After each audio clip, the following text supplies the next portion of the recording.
Lava mai Moimoi, ke te pile mua, Catalina, Katati, Taki mai tahini whai whekau.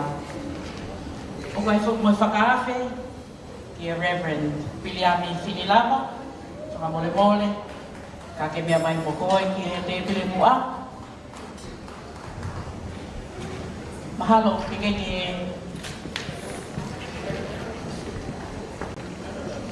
Kaya umay ay tao whakaate whakalamtan ng loko ay ako temo mo tapuel-muel kai-kai te tao to e taliay upau ki tao hokuatu.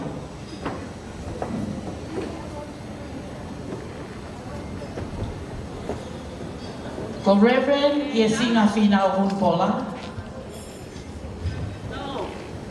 ko ito fefine sisi ia o Vili hangana ang tangataw e aho. O kune lolo tola na hawe whakatau sipi i loto loni toni. Ma ai Uniting Church. Pene toko ngā iai, ai ngai whai anga lotu i wha ai kau paparangi. I kai to ia pe, kako Reverend Yesinga Foki o kune toko ngai. Ai kai ngā tonga, o siasi wesi liana i loto toni. Reverend Fa imata hiliau. Ko mo ta ahinen me ap ko ni we ibaba owa. O ngawe fa fa fikao a Reverend Fa imata habea hiliau ma ai siasi. Ke o ki kol fa mo le atu. Ko tau fa kafe ni fa la ngeta ko rep ko te mo ta pueluelo kata fa mo mole linda takma te mo. Aya ko Reverend Fa imata habea hiliau o ngā ue whakawhaiwhikau moia ki Siasi Uniting Church o Australiani ea ko ia foki ai moderator a Siasi Uniting Church o Australia. Ko ia kōkole atu mo pas mai mua e mo tahine whaiwhikau ma alo mua ai whakahoko patongia ma ai whakasipi ai o toa. Te whiau pito ke tal lelei a whaiwhekau Piliami Finilama wene kune a umai. O glotona ngā ue whakatau i sipi mo Reverend Piliami Finilama i United Church i Australia e ni ai be. Ka i he Friend Victory Village Congregation i he malu o Wesley Mission i Sylvania. Te o atu ai pe, ai kōle mo paspasi mai e tata e ki whaiwhekau koe ni, Piliami Finilama. Te koe tau tahine whakaoske whakawhiloa ke atu, te mumu tapuelu elu. Mo paspas mai ki ai. Ko te mumu tapuelu. Ko i taha ia o e whanga moko puna eiki o e whamilelea, te koe whae koe ni awihangana. Pea ko ia ai whakafofonga, ai whahu o e whamilelea. Mo paspas mai mua ma te mumu. I kai ko ia pe, koe nā umea koe, Reverend Yesinga Finau Paula, Reverend Fa imata hiliau. Should I say Reverend Te Momo too? Te Momo tapueluelu. Koe kau haieni, koe api ko niwe, ne yafu mawao. Pas mai manau to. Oa na.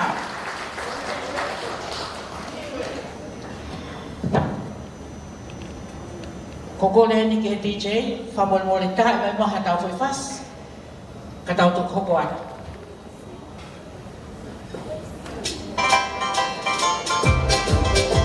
Katape malae ke mo mea mai o whakaonga.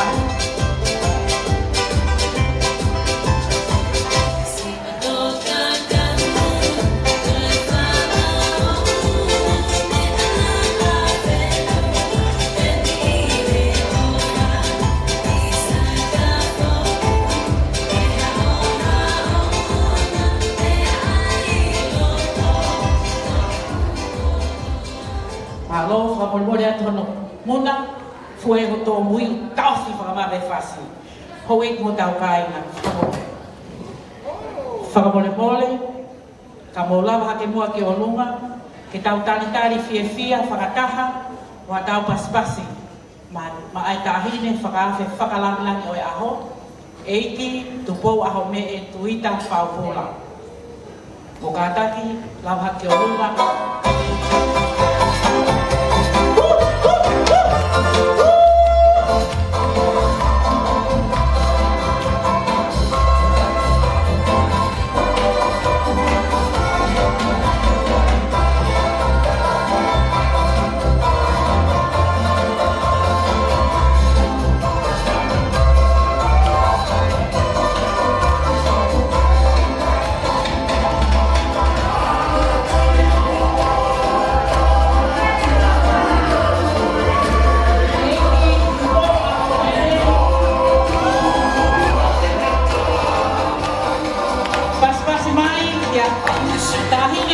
whakalangilangi o aho, eiki tupou aho me e tuita whaupula, ka koe e malata, koe api o mahina whekike. Api ko whangasiane, ka api moe aka, kolo kakala, otulangi, loto palapaha, moe paki moe toi. Isa, ka koe moko puna o haa tui toka. Pas mai tahine whakawe, whakalangilangi o aho, eiki tupou aho me e tuita whaupula.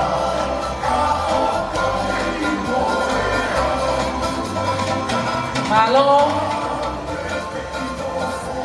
ka taki, ka mo me ahi poa, ke o mo me anga.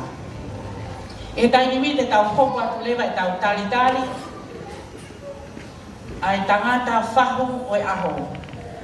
Sio siua palu. Ko e mo tau kainga, whamore. Tau wangi mua talitale lei mai whahu, ko e whahu e o Vili hangana, ko e whanau a osa yasi whilau. Sio siua palu, mea ko ia ai tamu a koe aho. Pas mai, sio siua palu.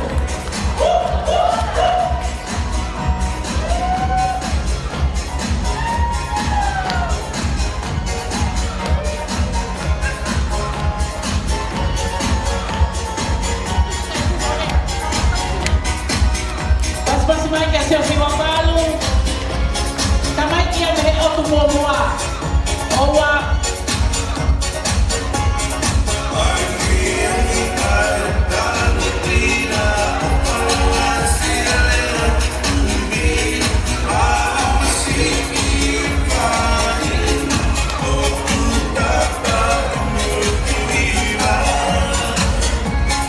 Se o palu, coitado aí a oiaho. Pas mai.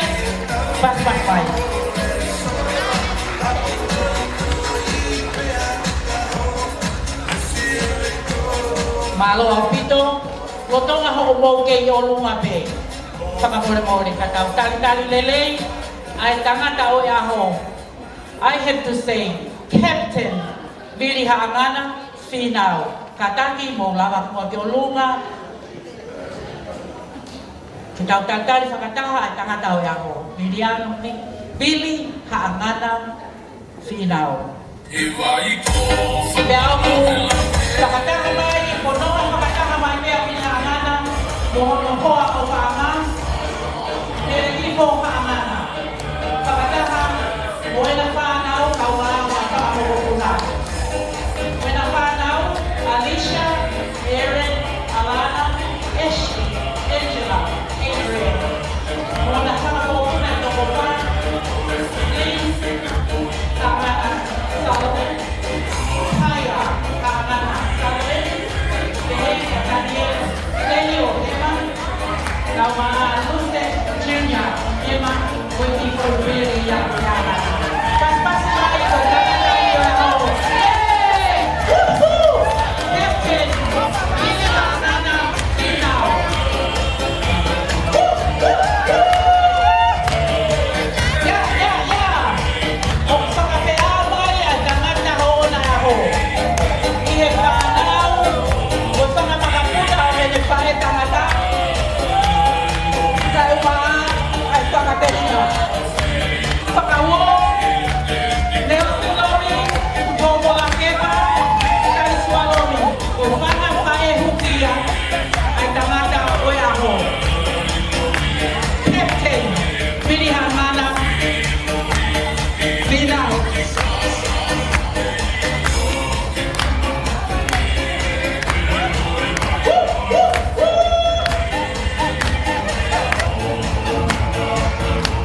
ke afio ai taha tolu tapu, ka mai, alo, mo lau maari maarioni, i ho tau loto loto ngā.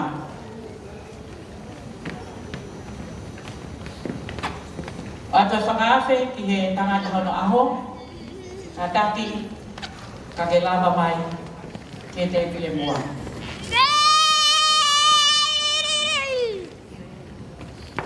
Smile, Captain. This is your day. I know you don't like me calling you Captain, but what can I do? You are certainly a captain.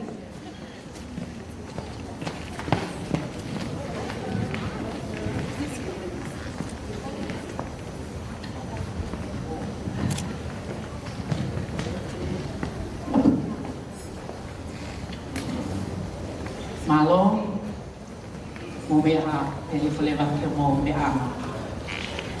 I would like to acknowledge the traditional owners and the ongoing custodians of the land on which we gather, the Darek and Yora people. I also like to extend my respect to their elders, past, present and emerging. Whakatapu e ho e ki mo kai na Darek o Yora. O pānau tolu a kelkeleni. Pehe ai whakapaapa ma kehe ke ati kinau tolu, kuna momo atu, ke ati kinau tolu e lolotohani, pia mo kinau tolu foki o e kahau. Whakatapu ki he taahine whakaafe whakalaulangi.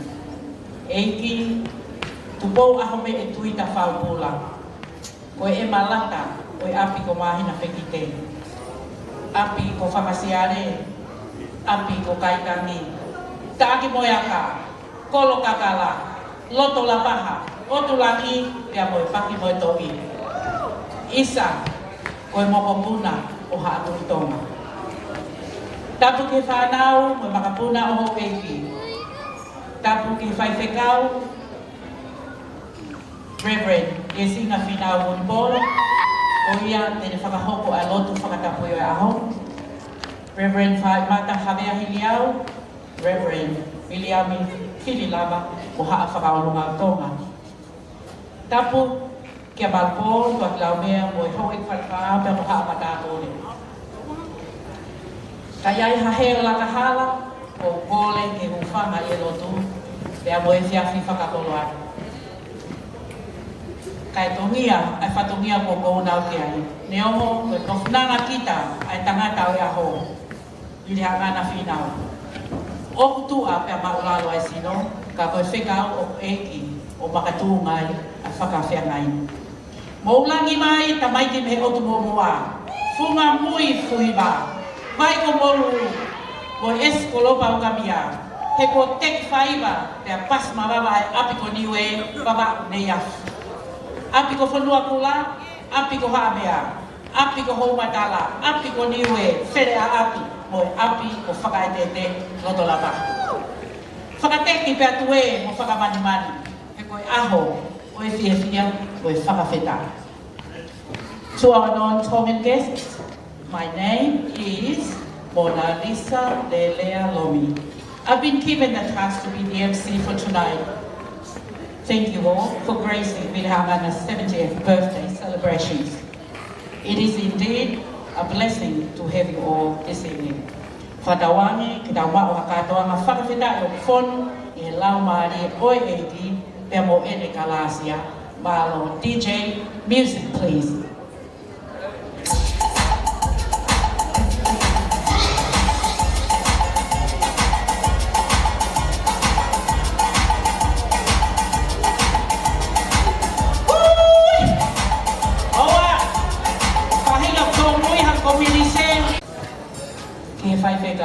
Reverend Yesinga Inau Munipola.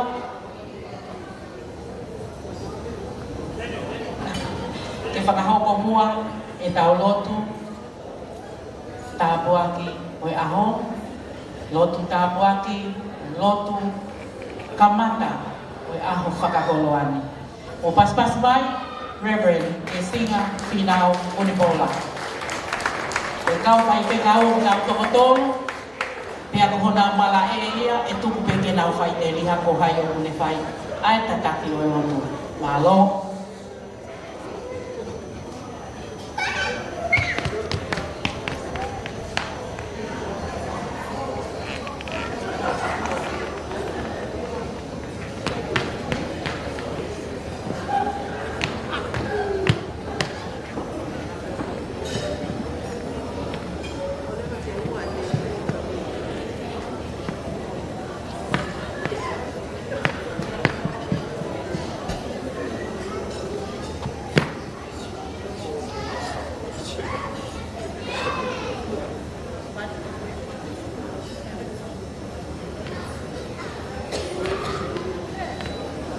Whatulo mo e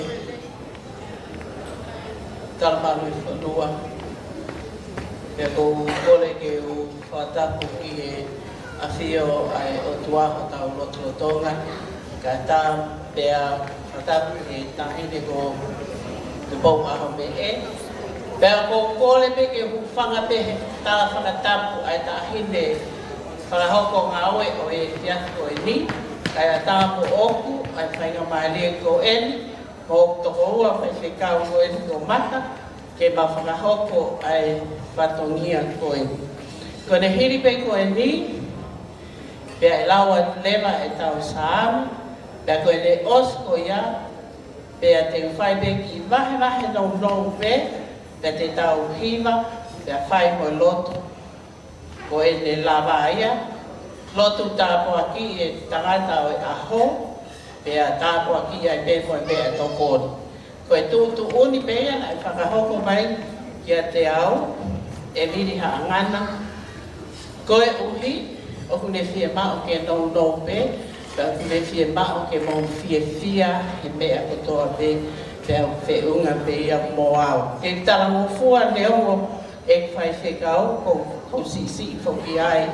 E hake koe mō mea I, koe whai pere ne mau whae, ko ko pau me ke mau whae hono loto.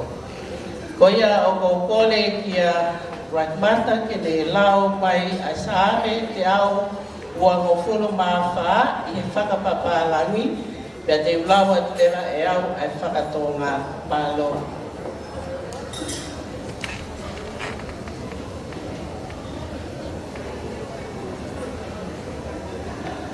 Te awa ngofunu mā whāo I ngahi Sāme.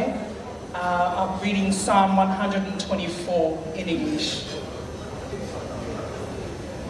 If the Lord had not been on our side, let Israel say. If the Lord had not been on our side when men attacked us, when their anger flared against us, they would have swallowed us alive. The flood would have engulfed us. The torrent would have swept us away. The raging waters would have swept us away. Praise be to the Lord, who has not let us be torn by their teeth. We have escaped like a bird out of the fowler's snare.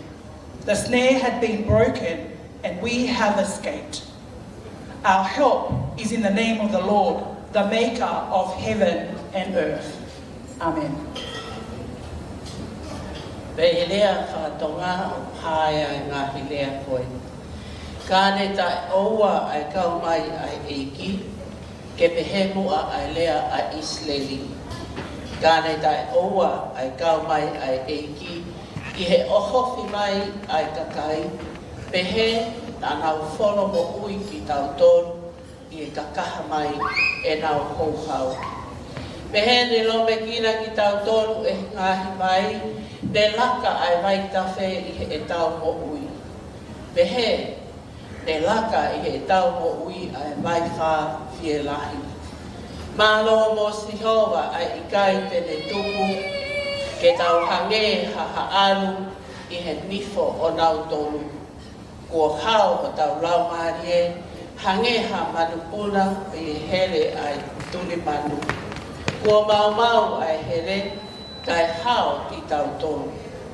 Ko tau toko ni, o I he wafa o Sihova, aia nene ngahi ai langi mo mamani. Amen. Ni. Kori ke u whanga toi te e pratapu ko a pati, hange ko laklawe ki mua, kai tamo o ke whai haki tokoni vai pe, I he le soni o Vili. Ka ki mua ia ku whaampe ke whakamatala ke au tuku ai koloria ki tuku ai lani. He whai o ku katolika whoki a Vili ia. Kai whokwha ko whetu take ake singa hao whei koe o lotu I hoku aha. Ko taha ia hamo meni. Whakoloa ke whine mo tua koe, koe whai, te anga lelei, ai tuha ane koe ni, ke wau whakaho. Pea lava mai, pea moe whekau, koe whekau ko lava mai moe he whiawhini, to God be the glory. And I'm going to speak in English for the sake of non-Tongan speakers. The message that I brought this evening is to God be the glory. For this is the day that the Lord has made, especially for Vili. Our days are marked and ordained, and Vili's days has been marked and ordained to be in this time of the year. And the reasons that I chose this message, to God be the glory, from the Psalm, if you have heard properly, that the Psalm was talking about, the first verse to verse 5 was talking about affirming how God deliver and protect him in his journey. And verse 6, he gave the glory to God. You know, if the Lord was not on our side, and let the people of Israel repeat, and I want that really to know, if the Lord had not been in his side, let him say that, let us say that. And if the Lord had not been in our side, the men who attacked us, because of their anger were flared, they would have swallowed us alive. For me, our journey, we are journeying from one side of the world to the other side. And unless we have God with us, I don't think we can make it to the other side. That is our journey in life. And that is why I chose to give God the glory, because Vili has been journeying through thick and thin of life. He has been journeying through the mountains, through the valleys, and through hardships. But today, we celebrate the 70th birthday of his life. 70th birthday is the age that God marked for man. And we celebrate. Not only that we affirm wherever we are, God is with us, but we supposed to give thanks. Because if God had not been on our side, we wouldn't be here today to celebrate and rejoice with Vili, his 4 children and grandchildren and friends and family. And also we need to testify to how God become our help. The last verse of the Psalm, our help comes from God. You know, I would like to think that if it wasn't for God, we wouldn't be here. And I apply that to our life. If it wasn't for God, and if you don't know God, know it today. That God can, and we must invite God to journey with us. And also, it is our duty to give thanks to God. To acknowledge that God is sovereign, God is in control, and He is the one who determined the magnitude and the duration of our journey in life. And lastly, for us to know that our help comes from God. Where does our help come from? Psalm 121, I lift up my eyes to the mountain. Where does my help come from? My help comes from God, the maker of heaven and earth. Really, you are here today, not because of who you are, like Mona Lisa said that you are the captain, not because of any of us, but God has brought you this far. That's how amazing His grace is. And no matter what happens in life, there's always hope, there's always grace sufficient for all our needs. I pray, Vili, that you continue to journey with God. And I am sure that He has a plan for you, and I am sure that He will take you to wherever. But my prayer that once you complete life in here, you will unite with Him in eternity. That is my present for you, Vili, the grace of God.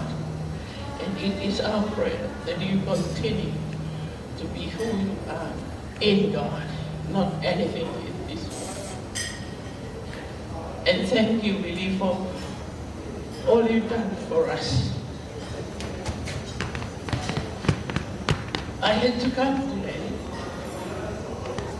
because through my journey, Vili was there. And through our journey, Vili was there for us. We cannot give you anything,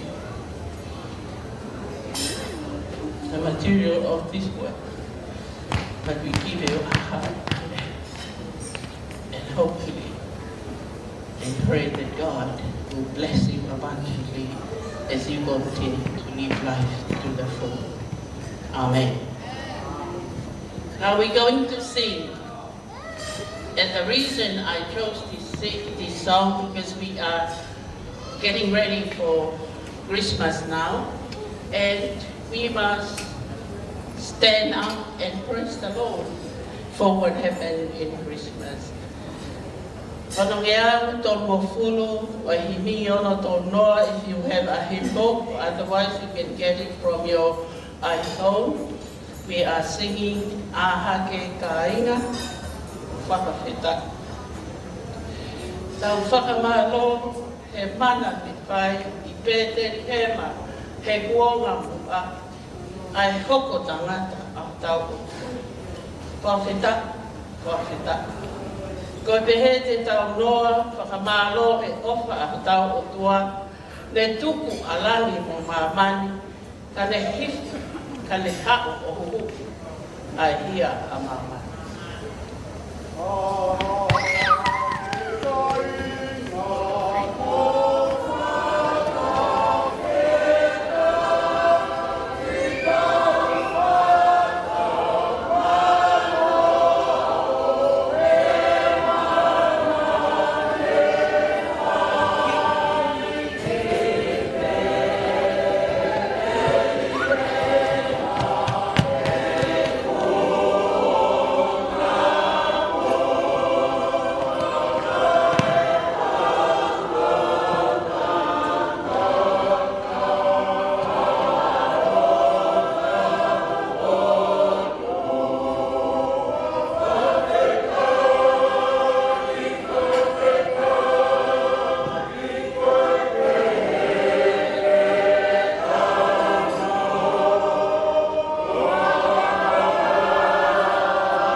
Ko pehe te tau noa, whakamalo he ofa a tau o tua, tuku alangi mo hono masani, kai hau o hui a hia a mama. Oh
tau lotu.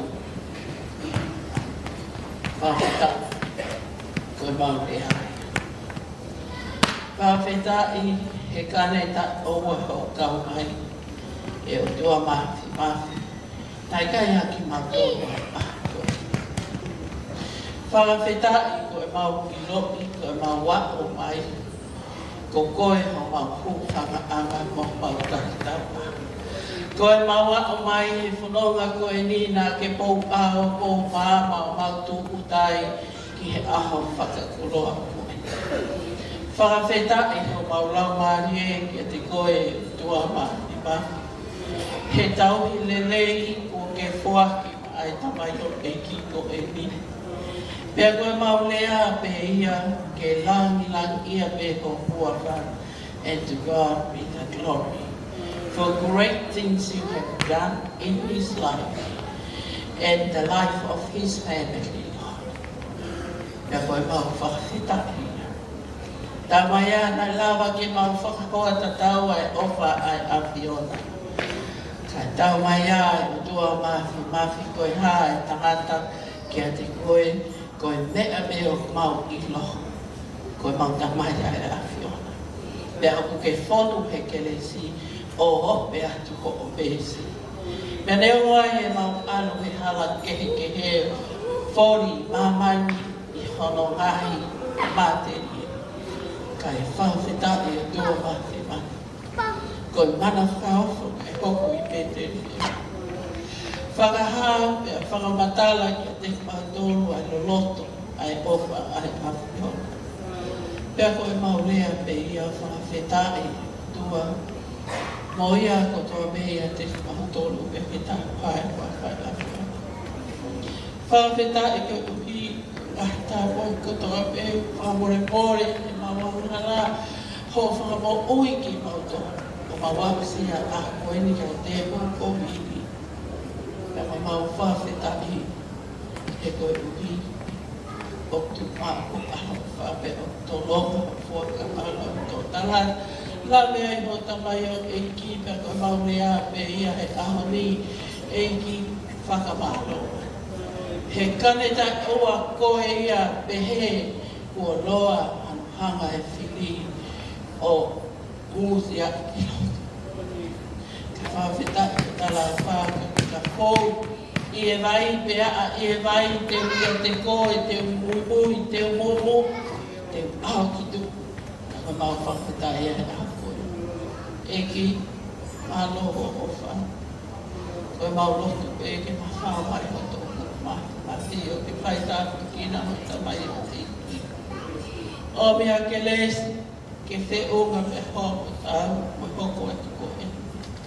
Mau whamalo, mau whamoon ki ofa ai awhiona koe ofa I ata I liu. Koe ofa o I kai lau hia ki mau tōni kane pehe, ne mau tū me whehe a honi ke whai ai a lotu. A koe mau lotu e ia ke te koe a honi. O tau e te kaki a tu peho o tamai o e ki, ko hiko mau piloi, ta la lotu ia tangata whatsāme. Koe au nofu e tontu e habau e liu. O kua mohi e manumalu sāta. Koe mau whakaamu ia ke tōtoi ia te koe. He ko koe a manu ama me hapa. Ka mau lea ia he ahori ko koe mo mau kutua whalahana. Tā koa mai a tua mafi. A Vili haangana. Pea mo mele himo. Moi whanau, whanamoko puna. Pea oa na atuku. Ke nau whai na taihi, ka nau situ a te te koe. Tau mai a te situ a te koe. Koe ia te e tua e mau roto e whawheta. E hoko atu e mau whiewhia e ka mana e whai ki e mau tō onga whakai tangata. Mau whiewhia pe mau tō ke mau ngau e. E mau whiewhia pe ke mau aka. Ka koe a honi, mau whiewhia hoku mau whai. E koe hua whai tūna, hua whatawha. Wapa ia whaka ui, e mo ui a i tā. Tāpat mai a, e ne mo ui, e sinova, e a mai whaka ala mo mai. E malama mai a maama, ko fuku ngā o kurungia ia. wangi ki toka mai pinanga lo o i fua mai ke tria o ki futa ki pina atu ai pelino kapa kai ata mai ke toa pe ini palwa ya kakais alo mau mo ui amen ya o mau tu kuato ai kato ma toi ai kato tawang mo lau mali afiona ke toka lingo mo le whakama o pe ki mau tō ke pai e melino mo e o whan pe kai ngata e tua o whawhita e mau whamalo ko e teu ko whai o mea to koni ka ino e tahine tō tupou aha me e mau lahadea alo iai o mau ngai sino mate ni pai o mau whatamia ki toi a sisu pai su alo ka mau ui ka pai mau lotu wapa tamai alo mo lau mali ma ni amen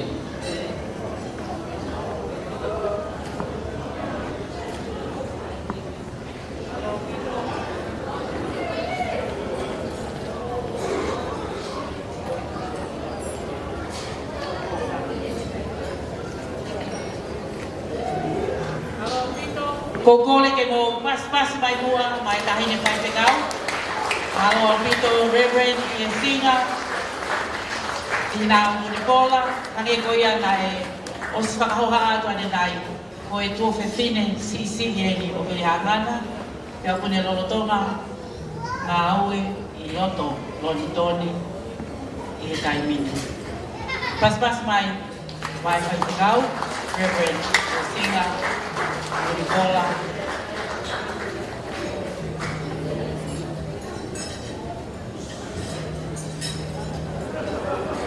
Kataki, o e ni e whakahau mo lewa mo e tāpuaki o e tau mea o e ilo.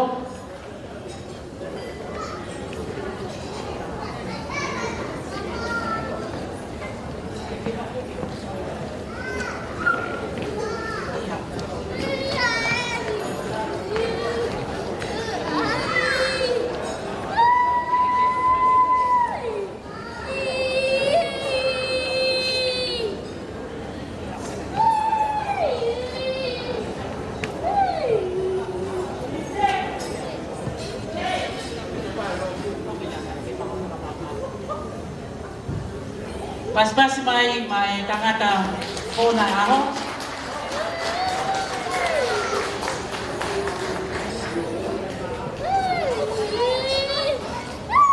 Malo, o sila mahano tapa ki o ilo, o ino ko mea mai kai te kau na o tapa ki kotoa.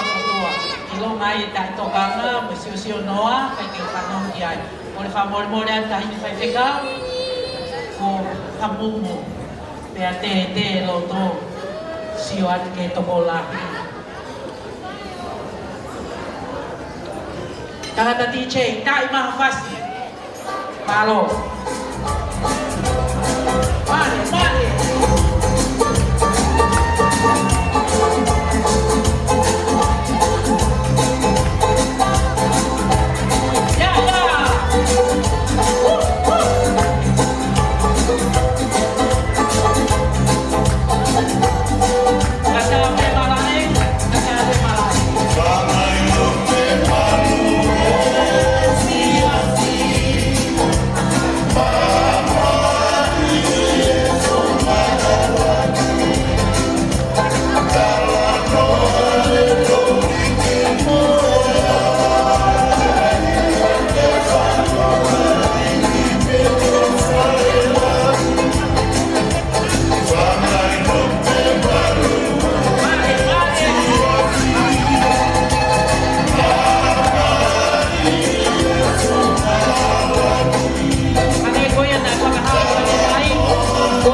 Moimoi atu hono motuhia wawe o mo whiwhia. Ko kore e tau hoka tumua e tau kongalama o tau ki tō mui. Aia koe te whakawhea tuheni, ai lea tari, o whakawhea tuheni a fuhia hangana, ka taki lava mai mua ke whakahopo e tau lea tari, ma fuhia hangana, koe whoha iau pili hangana lahi, e ne whakafofongai e tau lea tari. Pea o iai me o e lea mahanga, o ke ai o e lea mahanga tari, kai ura kamata, pea fuhia, o e tawhaakia, a o sayasi, o e takata ika pihangana, pea tau toki hoko ai. Tā mai DJ ka whasi o tonga e tau tari ki he lea tari.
Salvation Army Consortium of Bank.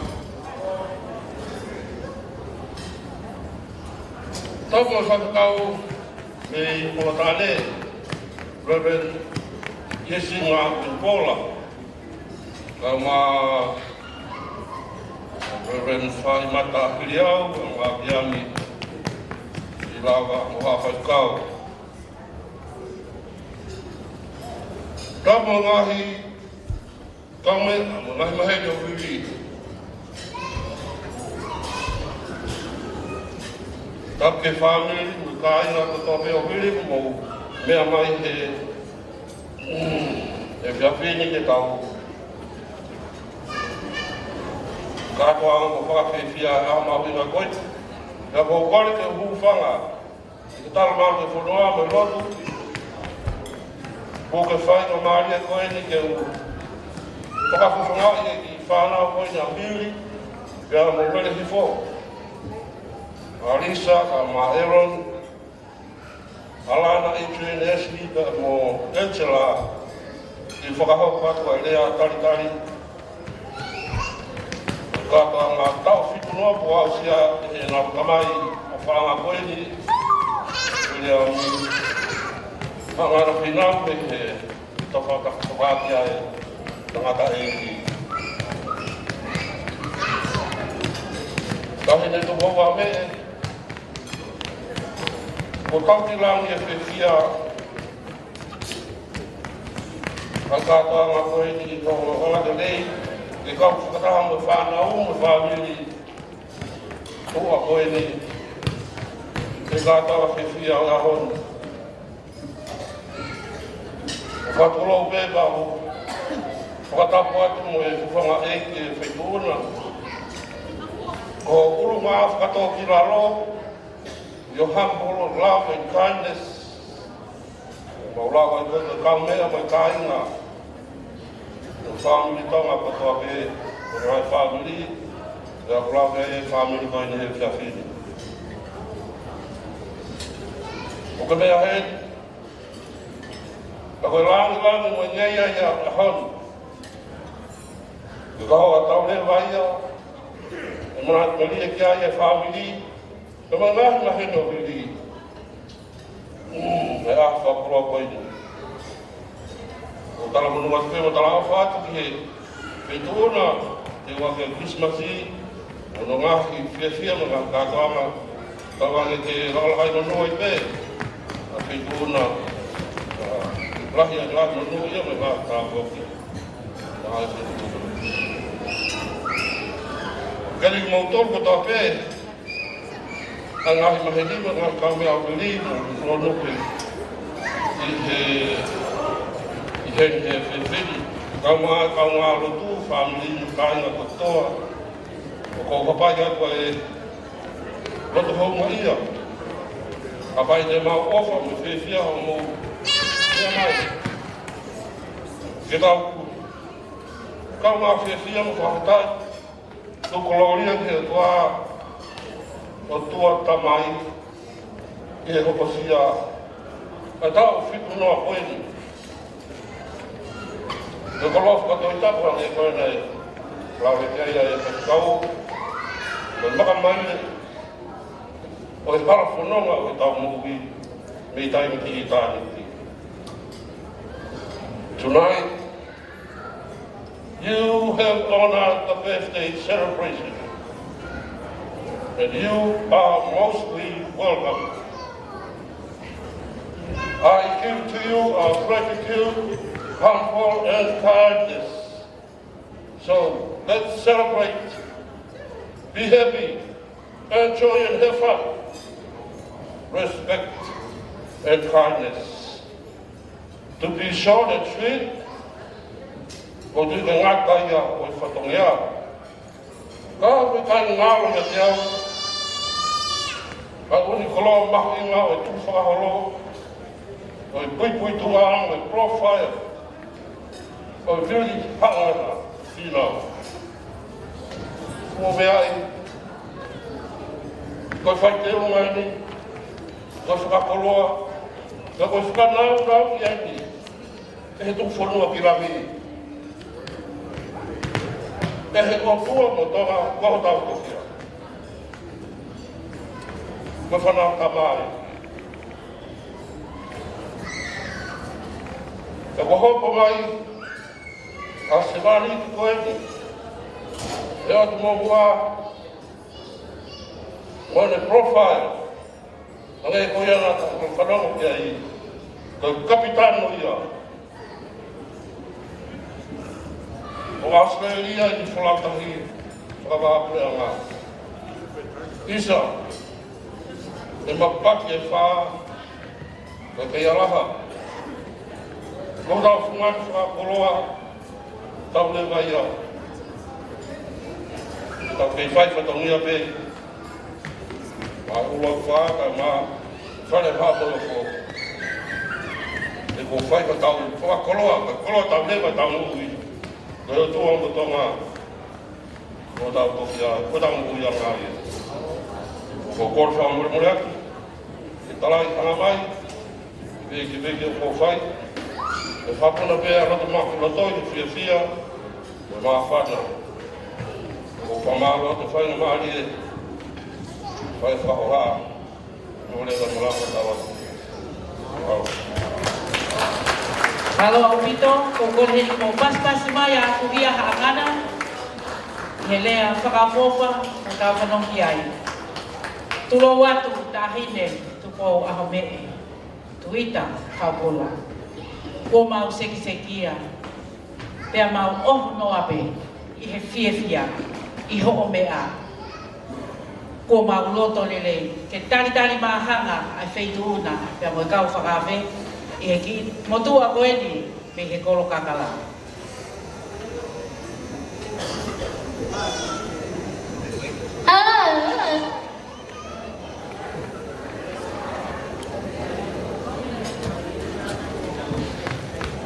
Amore more atu. Mono whakaloloa. Koe whanua muri emi. Ka koe rea koe a kau papalangi o pehe. Take two to tango. Me a honu.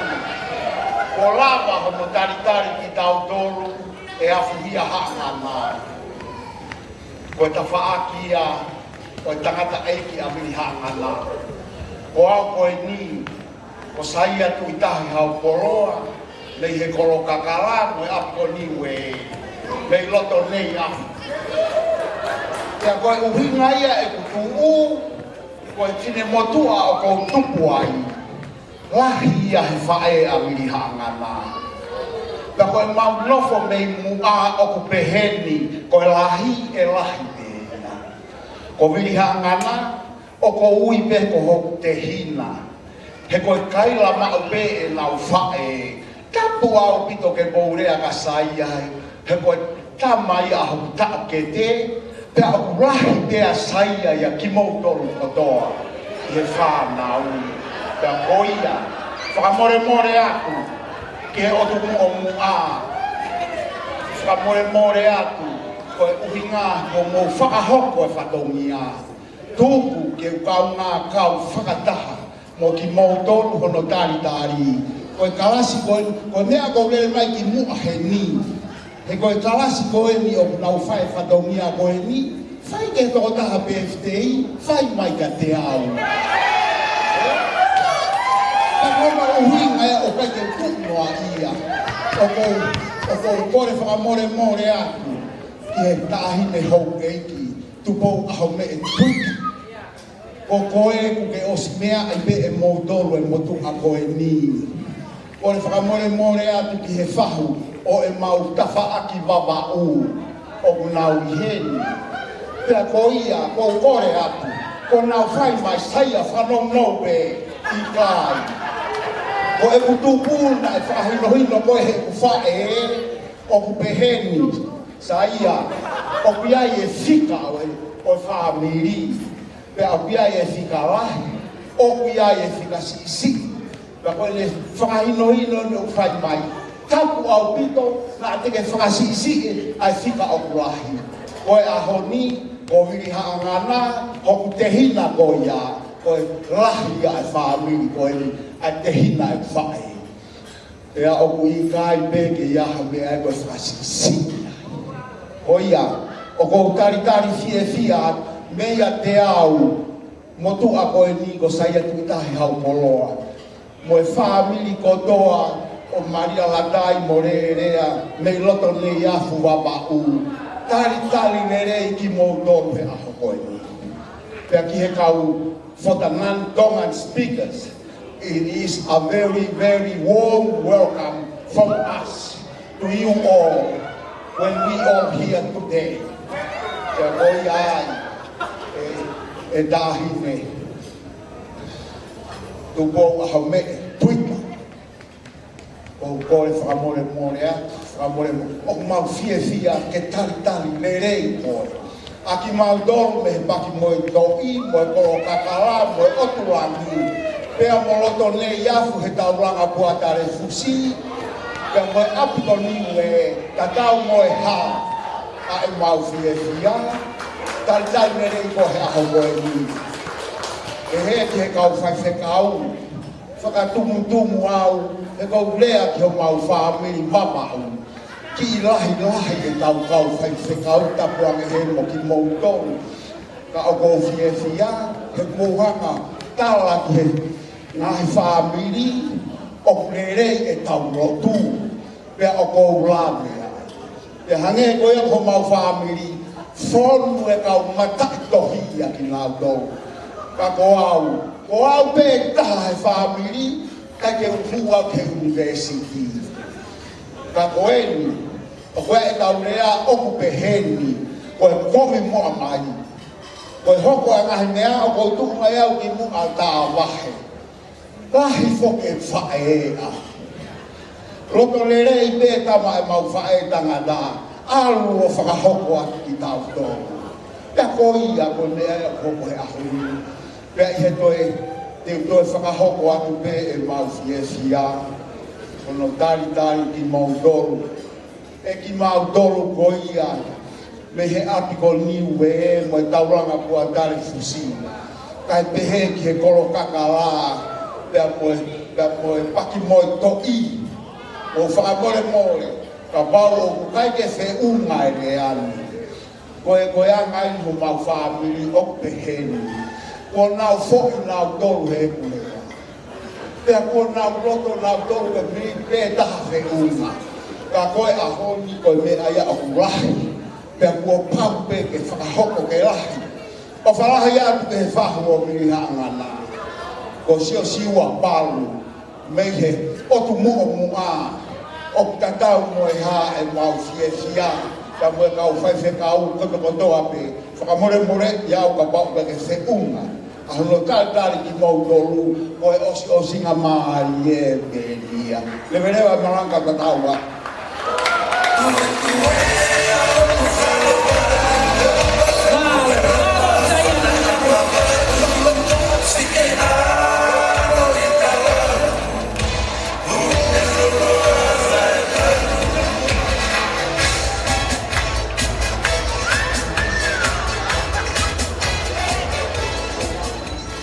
Malo pito ko kole ke mo toi pas mai saya tuitahi haukoloa. And a smile too. Namo osmea I beg. Ko ne lea be saya ko ne lea whakafofa pas mai ka saya ono kare niti ko lea. Ke tau hoka tu lewa he tai niti ko kole whamore atu pe. Kahine kua me ka pehe ki e kau kai whekau, kau maha tanga. Nā ngari ku whaka lere moa I ai poro kalama, I kai. Koe whainga pe ke tau turi pe ke tau wau hake pe ki he whakau whopa.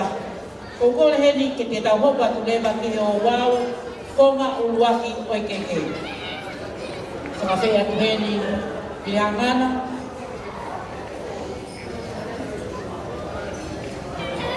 Tangata whai aho, ka tangi pihangana, lava mai mua, ka e hoko atu e konga hono tolu mua o kalama. Aia koe tau keke e peheni, o konga ua, ai whaka whiwhia o wau e keke. Uruaki, koe tau hiva, whakamonuia ka pihangana, ka hono awhaelei, hoko atu mo tuto I keke. Pea osko ia, pea hoko lewa mo tau whaita. Pea toki hoko lewa konga e ua, oi keke anai na ia. Pihangana, Moimoi mai ka utaki koe, ki hono whoanga. Tulou pe, ka hile, boa o mee. Ai kai ke whenofo a Vili ia he sea. Mo ilo pe, tangata kapteni koe ni, very humble. O tangata wanga whakatau ki lala. Pea, nei kai pe ke whenofo ia hono sea o ste teu. Vili, koe ahoni he kai toi whoki mai. Kātaki, tari hoa. Ai whakarangangi o whai alana mo whanau, maau. E tau hoko lewa ki he keke tai nimi, ai a kono tūtu. Hiva e tau hiva whakamonu ia ki a pihangana, osko ia, hoko atu lewa ki he kaita mo pihangana, pea osko ia pato hoko lewa ki he konga hono ua oi keke, malo. Kau whewhine koko maupe,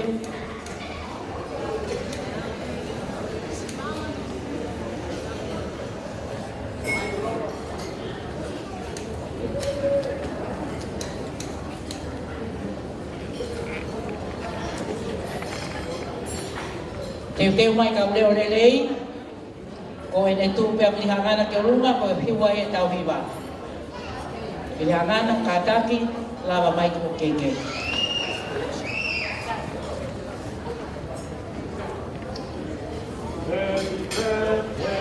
To you, happy birthday to you, happy birthday dear Pilihangana, happy birthday to you, happy long life to you, happy long life to you, happy long life dear Pilihangana, happy long life to you.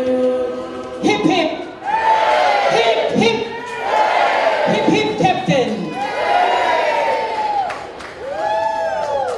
Malo, pas mai kiai. Pilihangana pakamole-mole. Kita-tali beai. Ihe konga koe ni e kamata lewa e tau whaita. E puke hangahi ata, koe suvenia, ma Pilihangana, ke lahi aka luse, o tenio, kaya, o manatu. E pehene whakahoko koe tau puke ata. Koe ulaki ata, koe Pilihangana, mo kau whakawhe whakalangi koe ni e te pile mua. Whakamole-mole pe, tahine tupo aho me. Aia koe uraki ata aia. Hoko, koe ata hana hoko, Pilihangana, mohono whaho, siwa Paula. Ata hana hoko, hifo, whakawawe ki he. Ata hana hoko, ko Pilihangana, mo kau whaife kau. Hoko le wati ai, ai ata Pilihangana ka uma te muru kai ke ngalo koe. Ka uma ai pangatehina mo Reverend Whai Mana. Hoko le wati ai Vili hifo me whanau me whanga hoko puna. Ya osko ia pe hoko a Vili mo no whanga tō whawhine. Vili mo no whanga tō whawhine mo whawhine katoa. Hoko mai kia ia afuhia, e whamiri o Sayasi, pefoki ke whamiri o Langaola, pe hoko le mahiko, o no whakatehina. Ko ia ko whakawhei atu heni, ka ine tuko aho me, whakamore pe whei turuna, kau maa kau whai whekau, mo mea mai mua mo munai tahine ke koa me, kuke mua ha ata, ko mau suvenia. E whakamanatu, ho mau whatongia, ke he koiri.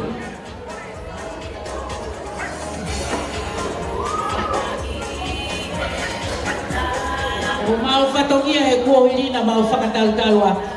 Mo e tauhi, mo e teke ho mau hongi ki.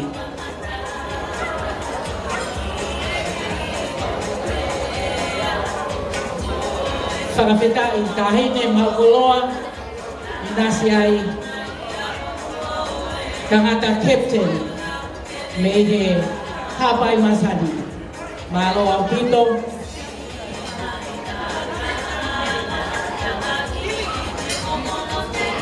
alana katoa o lava mai taitimi e he tahine ke aha moka whanau kutoa Pilihangana whakamohopuna.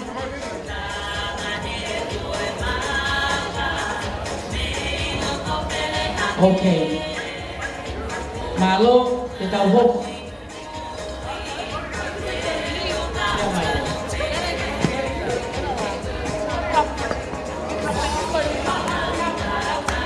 Kataki be, kita tani mua, whai ngamari e ni menehifo mo whanau, ki aha mo ata buke mo tahine ko tupoa me.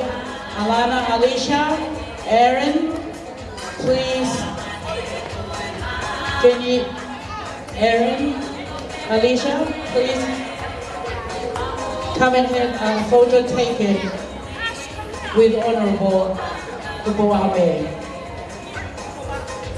Baka Purelahi. Baka Ha. Aaron, Patulo atu tahi nei tupo hape.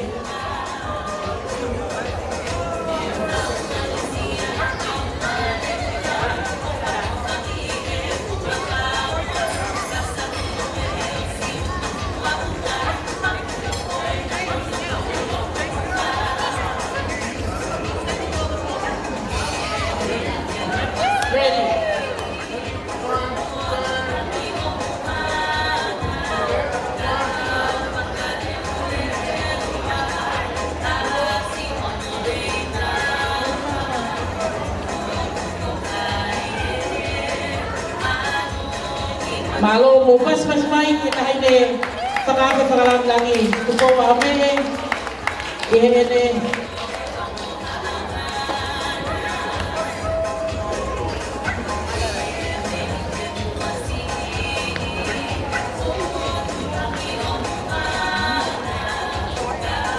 malo opito poko mai lema sesiwa palo ko tai mieni ai pahu piamana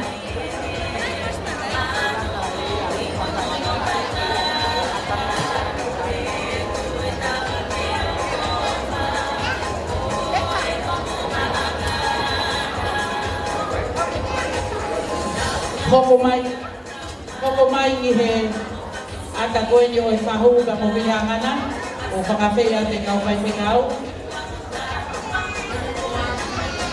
Miliami whinilawa i e singa utpola kau maa whai mata whiau o ka taki o mo taimie ni mo e kau whai whekau. Ataki mo lava mai mua ka mo ata. Kenteu mai leva te mumu, mohono pangatehina, sesio. Io.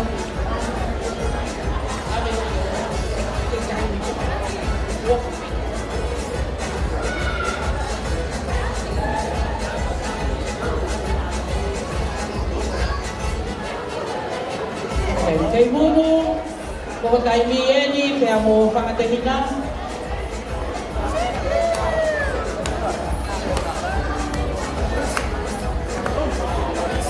Kole mate mumu, latanga, ueki, muna, lina, oskoini milise, oskoini saya, ahatauta, o te mumu, o e toenga. Te foki, he whai whekau, whai mata. Moimoi pe aha tauta e api ko ni we babao ospeta ko ni ka kataki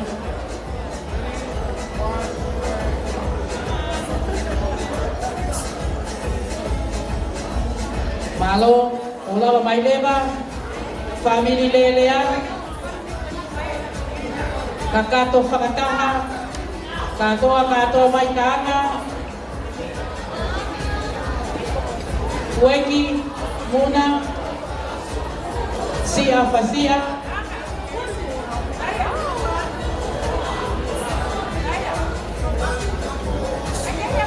Ya.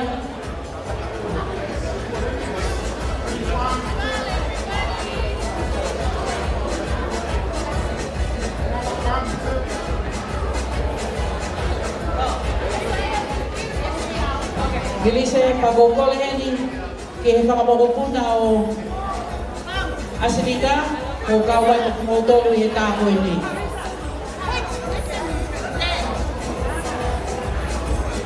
Elise, Isabela mo Lataanga, Paklaumea, Tehongo, Salia, o tautai miene tauta.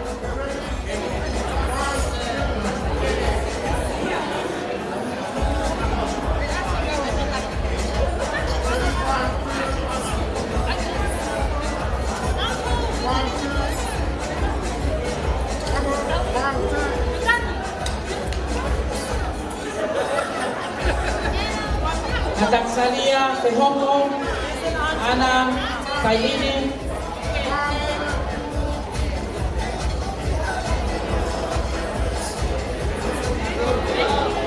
Sispa, Vili Kakaki,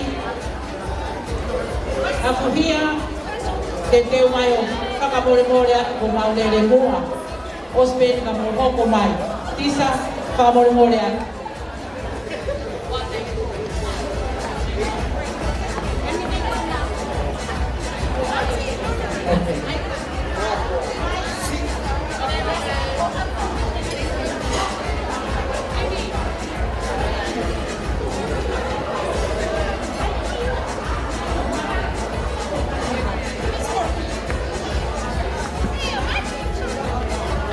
Laina, ko whei a koe, kaone lua.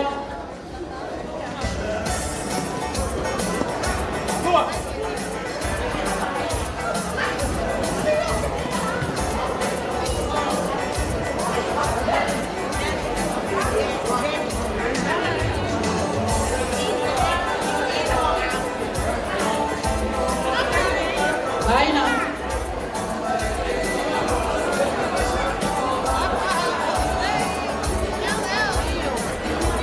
Halo, ospeta ako ni ko whakape i atua kapuhia, tisa mo'y family, kataki ka mohoko mai, whakamore atu ko lele mua tau mea mo'y ni.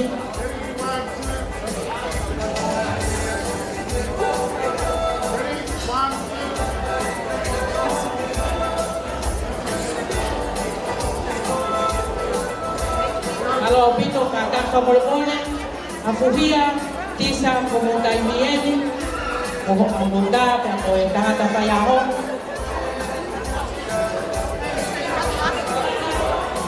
Lolotonga mo ni ay tantan ke afuia mo tisa po ke pure lahi o family hangana, ko yani tene taki mai. Kataki mo lava mai noa, pakahoka mo ata ka mo pilihangan.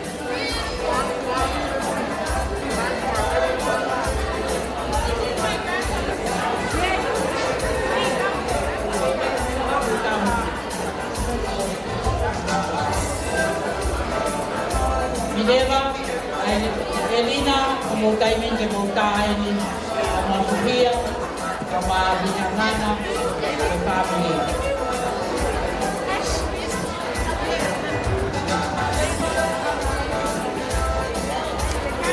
Sekarang mau bagaimana? Halo, mari que hay mau atas como lolo, mau firmar itu.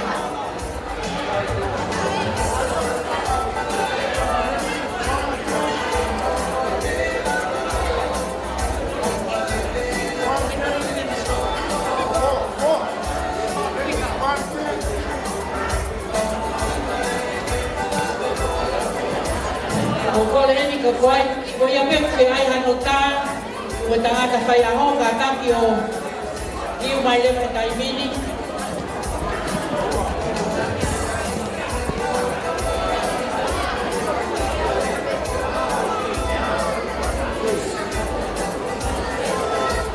ka mole pagatamu ay bayang pagahoko e paita kau ngame amamai ni huyangana ko kuata o etangata siausi ai hanauta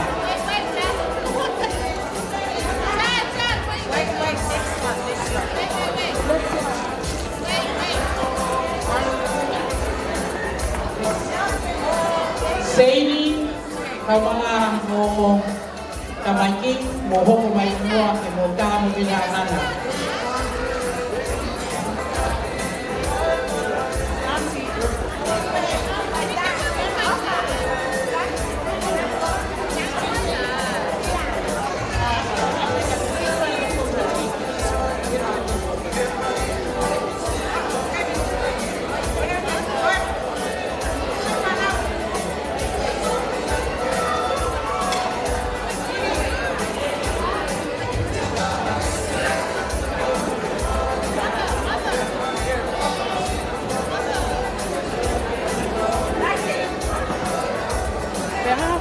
Kalau pito kataki kau mohok mai.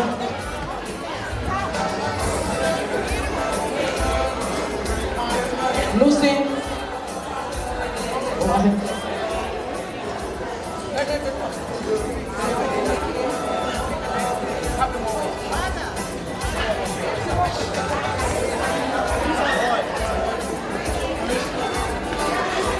Malo au pito, seini, kau mai. O pepini o mulinu, kau ngami a mamai. O bini angana.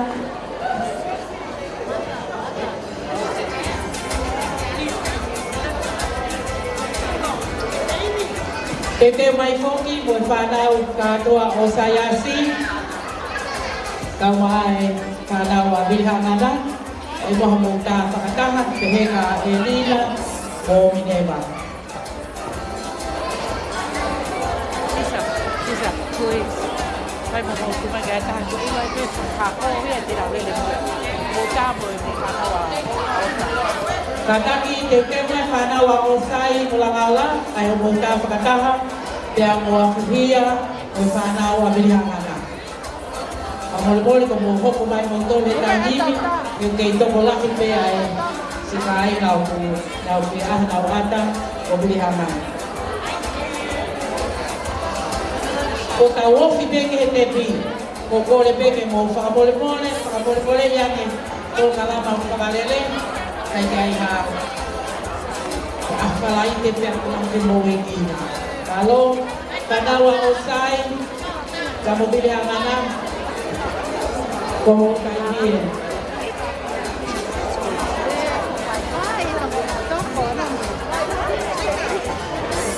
Ai ne fai pecao como Singa. taimi. Singa hape tau ai tau ta. Malo pito. Pamalo kia. Kanawa mihangana. Kanawa mosai. Kanawa como taimi ele. Malo ele na mo minema. Malo. Wafe aqui te O se ka koe ni ko whakawhei atu ai kawafe aki. O si o whaanga kau ngā mea mamae ni o heri hangana. Muri nuhu a whiaki ka kone sito tau.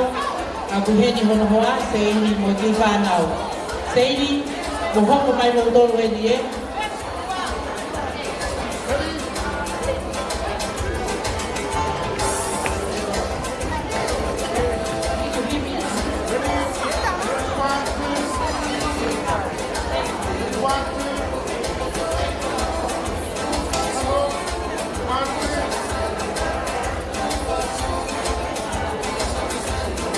Malo pito, seini, mutawafe aki como taimien,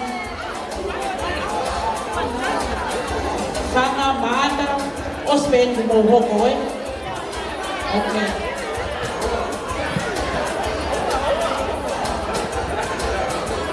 Kue ose tau pol kalama faita, o kue leka ki pol kalama kehe koko mai, e koko leke mo kataki pe. Kau ofi beki te pi. Seini, Ulinu's daughters, please join mom.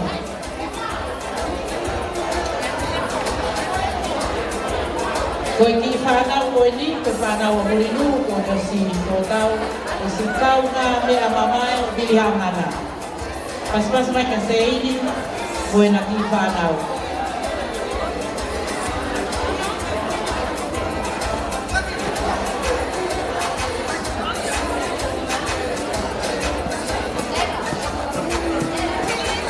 Lei.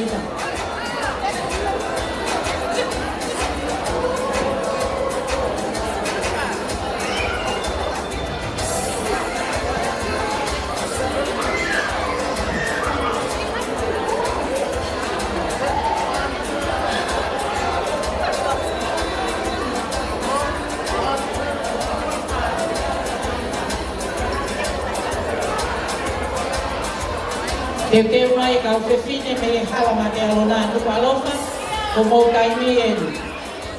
Hala mate alona tu palofa como taimi eni mo bili hangana.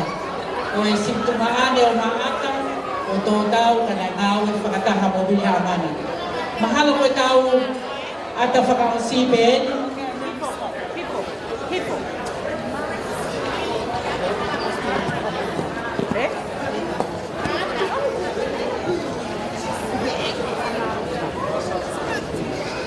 Kau whae huki, o pai ke hamea ko toi maga he mei he marae.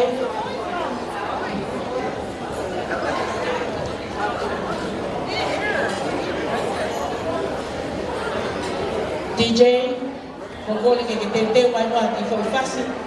Peia maae maatanga, oskua mahoko e taki whai special a taua. Malo. Halo Pito, Maaka. William Mana.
Moimoi bilangana kita iben. Koe kamu patule mai taimi koe birthday waltz. Aya ko waltz ya bilangana mono fana. Bilangana ko kole pa moimoi atu. Ko maloto pe no alana. E ai ki foi item koe ni. Ko hula hula pe mo ho fana. Malo. DJ, go for it.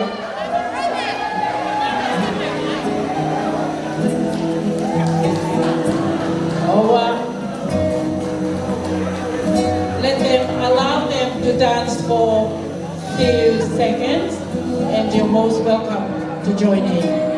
And allow them first. Thank you.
Ole whakamolepole atu no motuhia, pape, no whiawhia.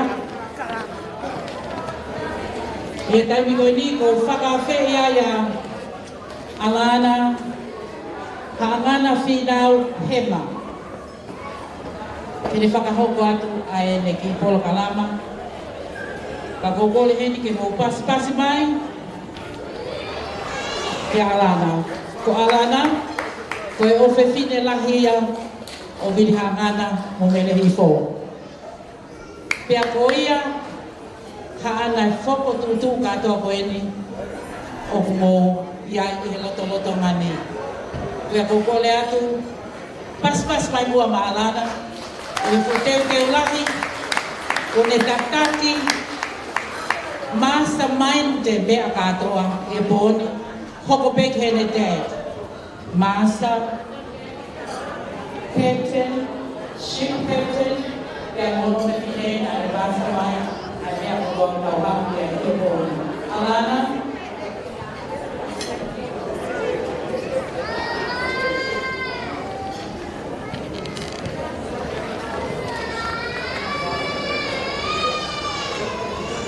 Good evening, ladies and gentlemen.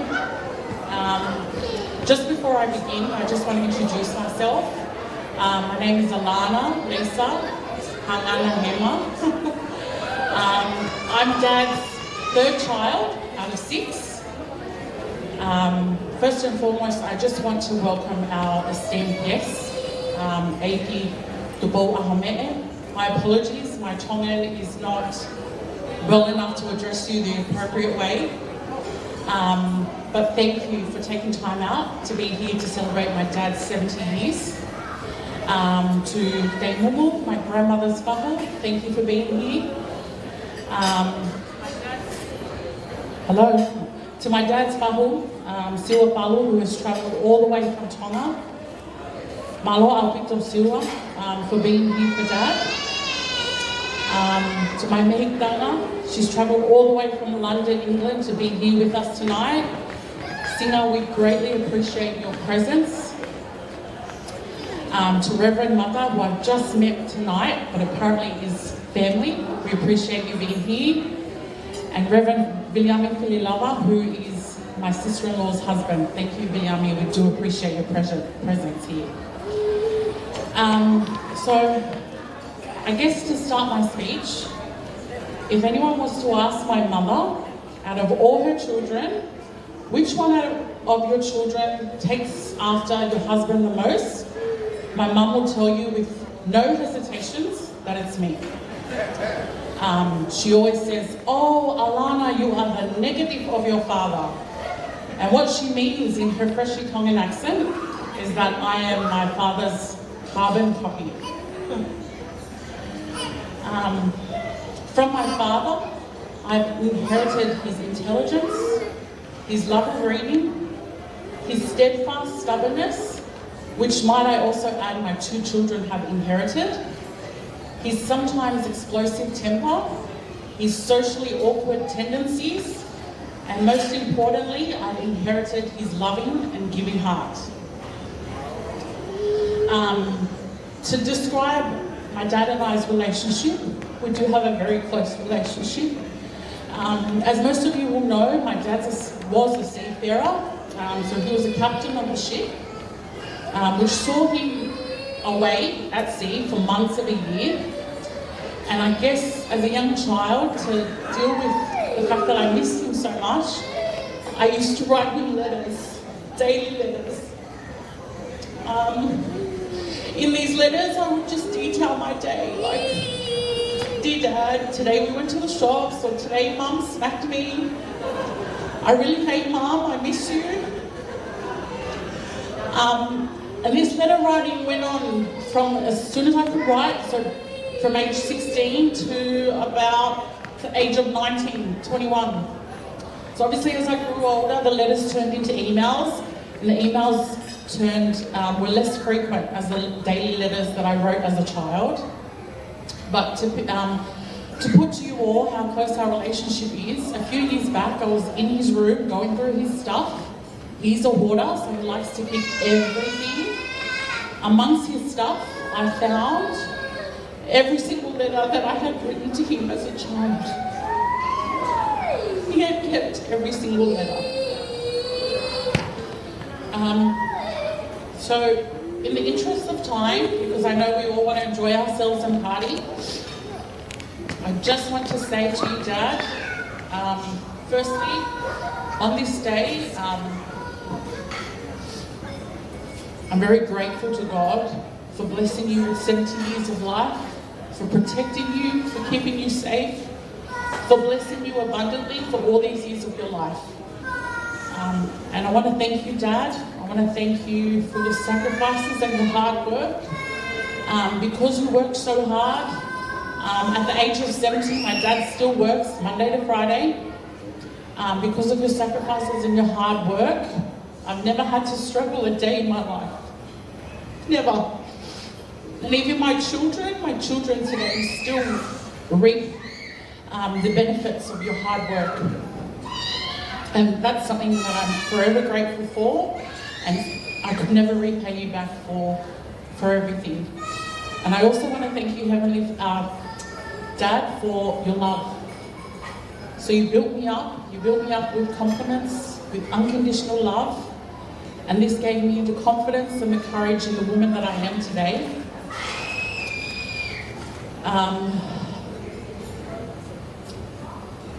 If it wasn't obvious already, my dad is my hero and is probably the biggest influence in my life thus far. And to end my speech, we're just going to play a short video from my dad's children, nieces, nephews, brother, mainly guests who weren't able to make it tonight. We've put together a little video to play for you, Dad. Dad, thank you from the bottom of my heart for everything. I love you very much, and I pray that God will continue to bless you abundantly for another 70 years to come. Latu. Thank you. Pas Miley, Yamulana, Lea, Fakafofa, without Fanongiai. Payetainimi, Kokole, free going to Matau, Pamolmoli. Aset biaya na popoaki ang ata motor.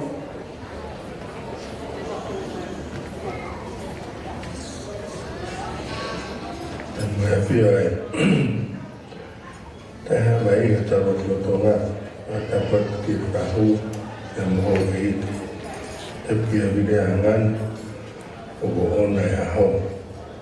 Dan mereka tetapi pada kuah kaya Watu aku buat dalam menung kehilangan dua ya aku firahat aku kinua aku kita final kita ini sisi dah aku jangan aku nak nonton United Kingdom isa kaitu buku fire tu dalam menung kehilangan aku fia moto fire tu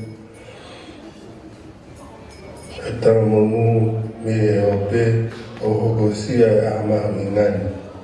Wafitaki eki ene tau o kia sia mga maile whaforofola ko tami fitu mofuru. Watawani ki whaulo mai e soa i nama e mamangia ai o hala kononga. Ki toia sia ama i apihen i kahaunu. Pero lea fata uraki ngai same ves uraki ves uraki te brava te lea capitania. Blessed is the man that walketh not in the counsel of ungodly, nor standeth in the way of sinners, nor sitteth in the seat of scornful. But his delight is in the law of the Lord. For the one who now from fear, Momo Tabakina Foki. Wishing you every joy and happiness, and pray that the Almighty give you the desire of your heart. Moimoi, Kamfaya, the Kimanat Vili, Kawak Mata Keten. Namatu Hake Itonga, Yoma Tua Ofa. Kosaya Finam, Namara Finam, Kona Pekia. Kufana, Toto, Upekia, Ewa, Tolbeta. Kofili Hangana, Alfuala Taha, Kakofigafa, Totato. Nahapavi, Lavalene, Nengahiako, Nehoko, Kawaka, Netawa, Ubak, Moyua, Menurakai, Nahana. Yakoma Natuni, Kovias, Peru, Kotoape, Eumai, Mampe, Hinoa, Mafine, Ki, Porokalama, Letio, and Panketonga, Kosidin. Itu Peru Kotoa, Perikai Lagi, Tawang, Baga Kitonga, Ofagahifuang, and Meke Ki Api. Koya Opo for Malo, Ahon, Kiate Koi Vilhangana, Hefu Tokon Lai, Nagaki Fai, Kisita Nabai. Ototon Kotoa, Ai Mawako, Mai Epoto Ai. He ahon na amau ke kai makona momo he mafana wa ke ahon kawai adren isinga buntola katanga final sia final working out vita final muna latin dina talakai. Koe nofo kotoa koe na, koe ofa koe tokoni a tau ketito ini. Kei kai ngatai, nani whakakakato, ma upe a mea whakalotu, a tangata eiki hange koe usnare. Ko ia, e manat me rie, ya whamalawat God's blessings on you, God's blessings on you, God's blessings on you, Vili. God's blessings on you. Kemonu iya ho ao, kemonu iya ho ao, kemonu iya ho ao, kemonu iya ho ao. Happy birthday, Opalani. Happy birthday, Dad. We're making special messages for you on your special 70th birthday, so I thought I'd share a few memories. I remember when we were having our birthdays growing up, and you were kind enough to gift us the same book every year, over and over, The 7 Habits of Highly Effective People. I think this book continued in circulation because you kept buying so many copies, none of which were read by your children. The next memory to share is one which our cousins will remember. Often all the cousins would gather around your house for parties and gatherings and get-togethers, and often we'd end up in trouble for doing something naughty. But on this one particular occasion, we were all in trouble. I can't recall what we were in trouble for, but the punishment was all the girls report promptly to the kitchen and clean the dishes. The boys were to report to the lounge room and play cards with you. The last memory is when we brought Flynn home from London to meet you for the first time, and there was a big family dinner in a restaurant. You picked Flynn up and you held him for the 2 hours that we sat there. You didn't eat, you didn't talk to anybody, you just carried the baby around. And I think that is my lasting impression of you. the loving, caring father of our family who has always led us and always provided advice. I hope that you enjoy your 70th birthday.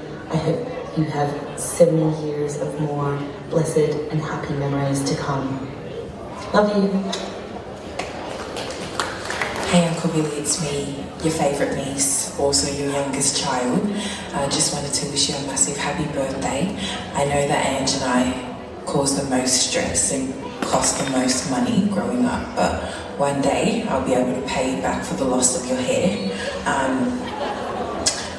Thanks for always opening your door for me, even if it's at 2 o'clock in the morning to pay for my taxi.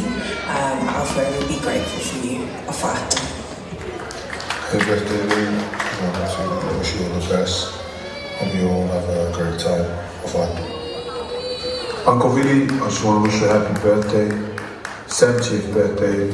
What an amazing landmark.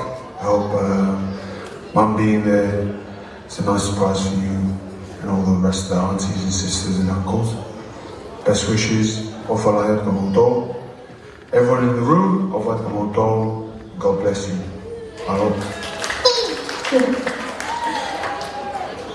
Happy birthday, Uncle Vili. God bless. May God give you many more years of happiness, health, love, and success. Love you from your favorite niece.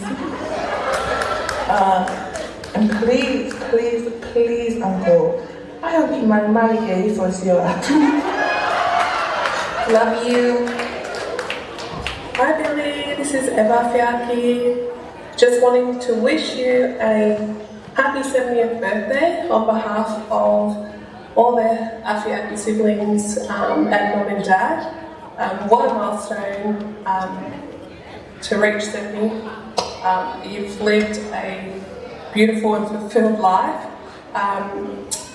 Thinking of a manatu milia about you and a favourite memory was really hard to pinpoint because I think there's so many since we've practically, our family's grown up alongside your family, but I think something that has always stuck in my mind was the great friendship that you and Dad had as best friends, but more like brothers. And I loved how you two, did everything together and pulled our families together, and we've pretty much grown up together. So I think that's really special and so hard to find these days to have that friendship. So thank you so much for all that you've done, not only for me, but my family. And we just want to wish you a happy 70th, and we hope you know that you are loved and adored, and we appreciate and love you so much. Wishing you all the best. Love you lots. Ofatu. Bye.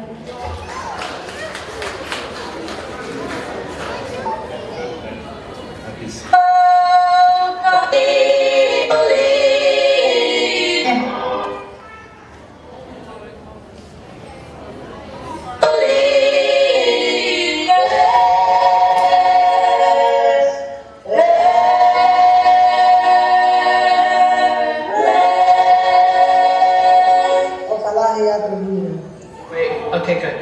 Hello, Vili. How are you? I love you. Happy birthday too. I hope you remember your birthday today. You're getting old. Come on, man.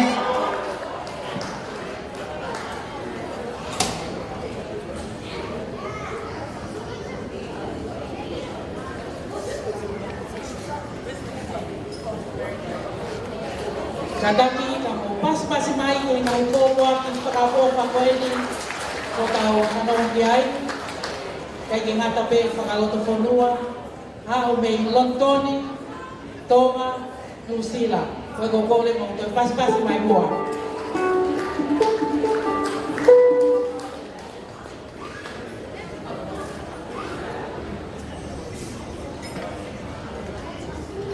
para tulo watu kami ne tu po ahome ya behe ke matanga tupe mua ke utini kini o tata asiri na unobe.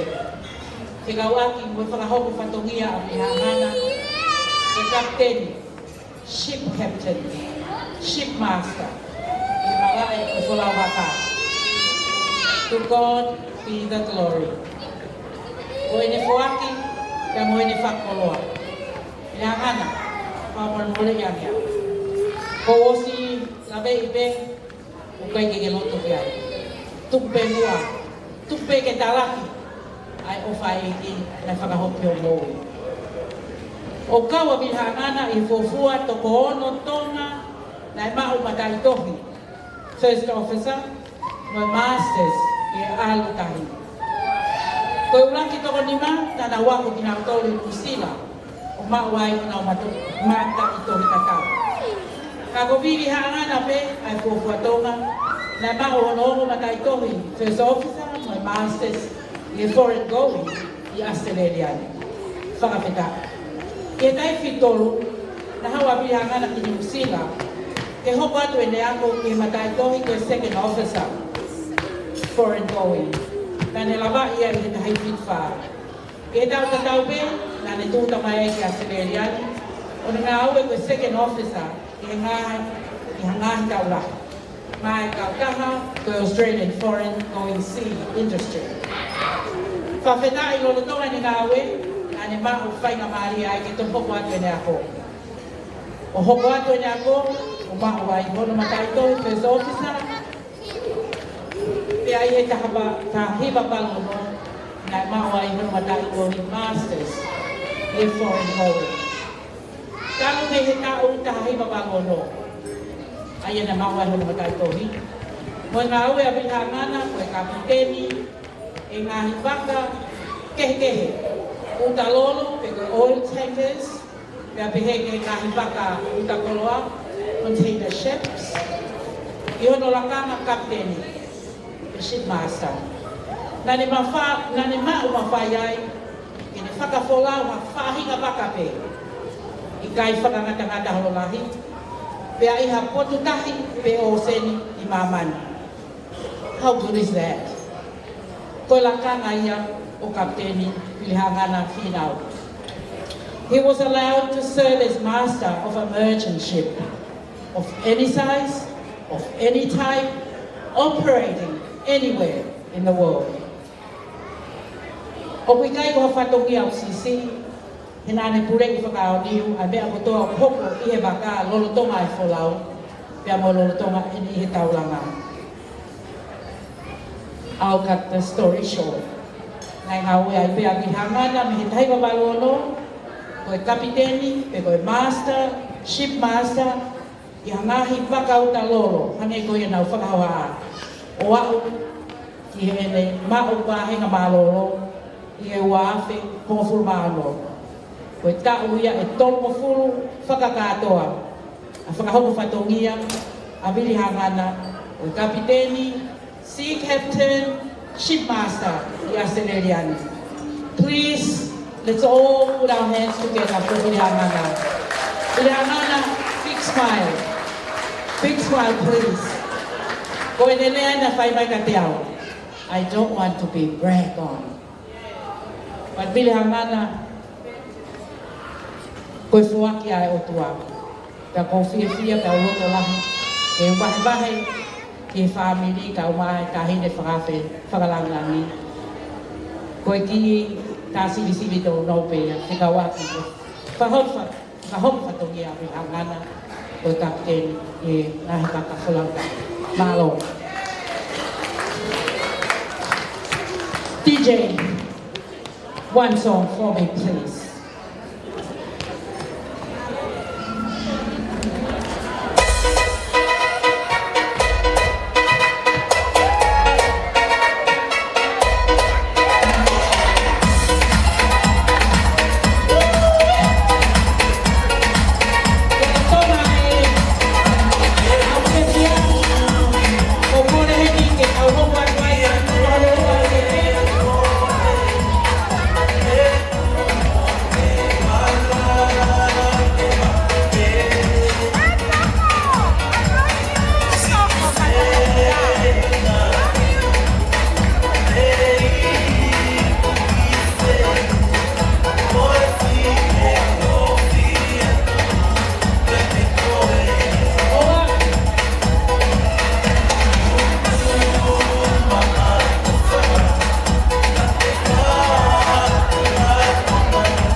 Please can we have the lights all full up, please.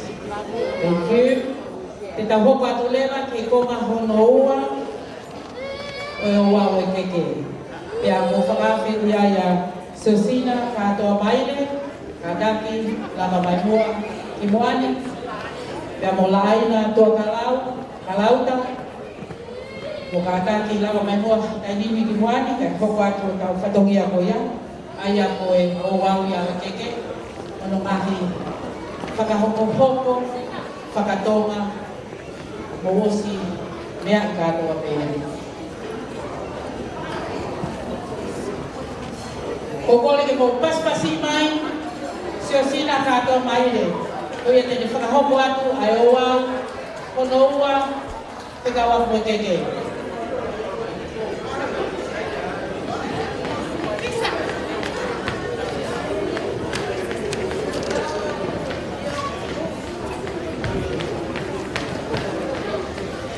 DJ, whakamore-more ko ato i tāma na kasi.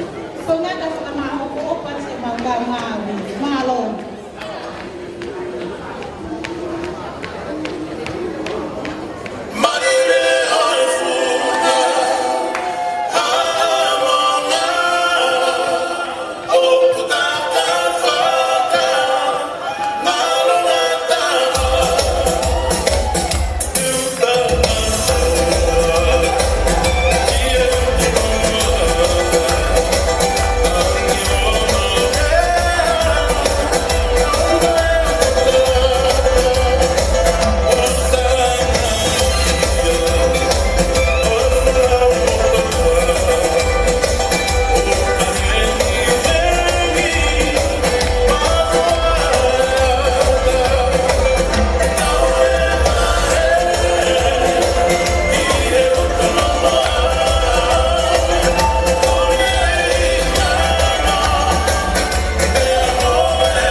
Vili ki haangana finau. Pe ki hasola. Mo hafulangi. O kutau kau whakataha. He maalari fia. He makamaire fitu ngafulu tau. Kua usia e vili haangana. I he aho ni. Koe aho o e whakawhetai. Koe aho o e maalari. Koe aho o e fia. Mo e whakahai o e hounga ia. Pea mo oni pe lau ai tohi matolu. Ko eni pe aho kua tuuni e sihova. Ke tau fia ai. Ki mua pe whai ato ki whatongia. O kua fia whakahatu hoku whaunga. Ke si mea i pe e he hao whanga. Ai uhinga e te whai whatongia. Ko ho tau whakatutu o ku whai ia me langi. Me lehi whaha ngana. Te ke whiwhine koe, kau tangata au. Pea ko ho tau tala whatunga motua, o ku peheni ia. Ka ia i haaho peheni. Pea e whakalangi a haa whawhine, Ka e whai whatongia, aha tangata.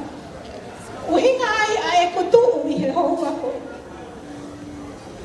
Ko e lahi taha e kutangata e ki, i he pule anga whai teriha anga, o e hoa o whaanga, o miri haangana, ko mire hifo sikimeti haangana. Isa, ko e taulea maheni ia, ke aho koe ni, ko e vale ia tama. Ka koe ahoni, te tau pehe, ko e vale ia o whaanga. O kua utuu, ke tongia e whatongia o mere hipo haangana, ki hono hoa o whaanga, Vili haangana. Iyo, he koe whanau tama ia ai otu mo mua, pea molua waa ila. Pehe e foki ki he paki mo e toi, pea mo e otu langi. Hena e kapiteni mai ai tamasi PFT ia koe ne tau kua ana ki kolomotua. Ka e sapi ia, e he tahine me he vao mapa, pea talu ai pe e ne hoko ana koe siki seni alaki fonua, pea mo pere haki.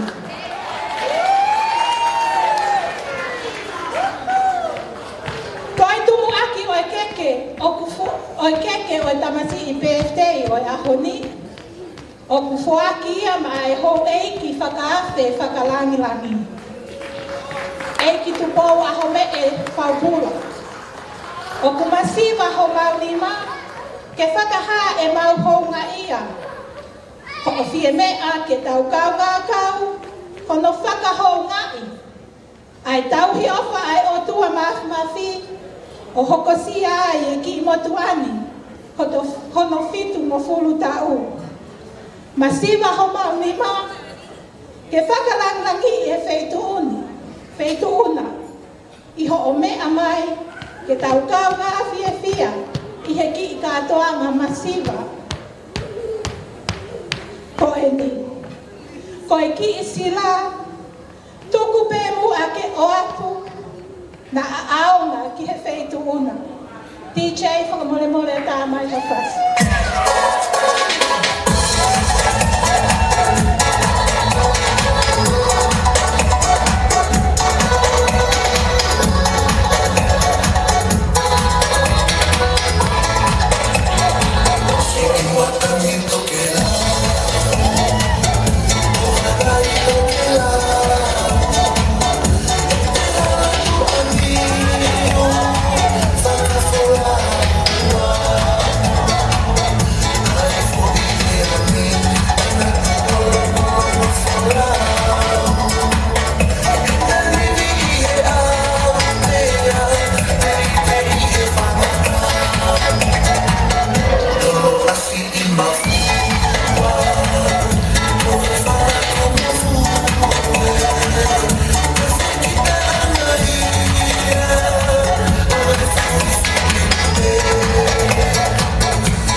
O Vili haangana, aia koe tau mu aia o tau katoanga e ahoni hangepe koia ko o slave ki ai. Koe nofo anga o Vili haangana, o kufoaki moia, ma ai fahu, ko sio a palu. From, otu mua, lua ngā ila, esi kolopau ka mea, pea mo e whare haa moa. Pea ka pau kuiai ha mātanga o kute e kia ke ulawan, e tau whahau kua tia a mui. Koe keke, o kuhiki a kia ai whihu whatu wha, whalau a ngokuni, au whiaki ai whātu walu. Koe nofo anga o e tamasi i PFT. Koe whalau a ngokuni, au whiaki ai toka ua noa, pea mohono sila. Sio a paru. Nea ngā koe tarere mai peme ki moto tatau. O kuhaunga ia kia te ki mātoru. Aho ukau waha mai, me he otu mua, ke tau kau whakataha, i he maalari o e aho ni. DJ, whakamore tā mai whase otu mua.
Malo, malo.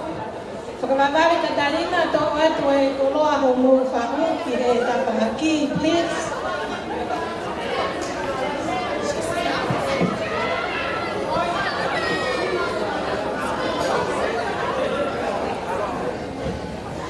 Keke hoko. Koe keke ia a te imumu tapu eluelu. Koe whahuia. E whina eiki a Vili hangana. Wangaola le rea whinau. Aia kone osi hiki. Te imumu. O kuake e manatu ki whaitoka. He ko ene fo i pere o whaanga peeni a Vili hangana. O kuhiki aki ai keke, ai ki e tonga whātu whā. DJ Malo.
Koe keke o kuhiki aki ai whihu whātu whā, whalaua ngokumi, awhi aki ai whātu wā. Malo DJ.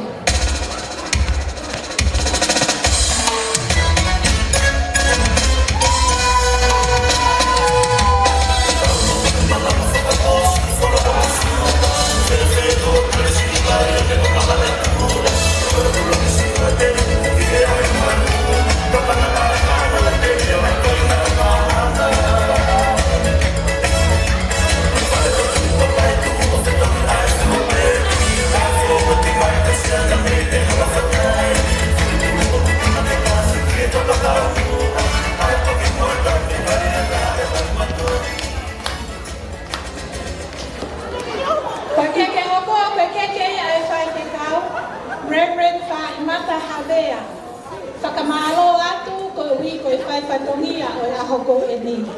O kuhiki aki ai keke ai ki e tonga whātu whā. DJ Malo.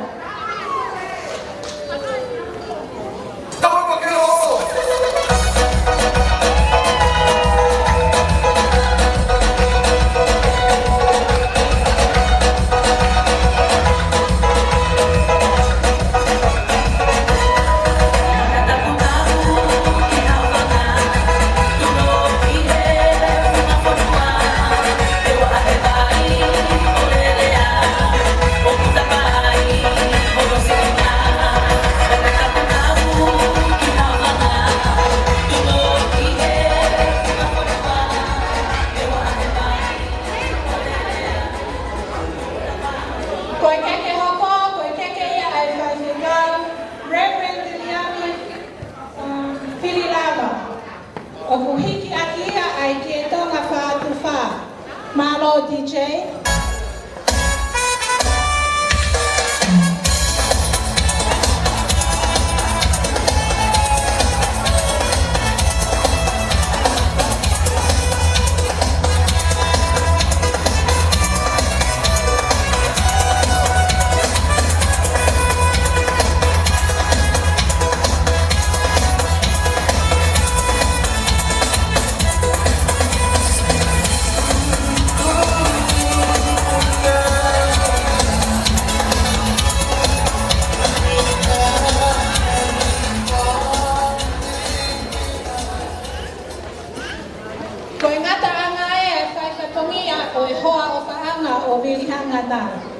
DJ kata kita mai na fasi o merehi ko haangana mo ikaw fai patongia.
kole ke moto paspasi ma mele hifo mo no fanga tehina fanga foto tehina e whakakoloa foaki mo e ofa matakakano o tau hana te e te apeni ko kole heni e taimini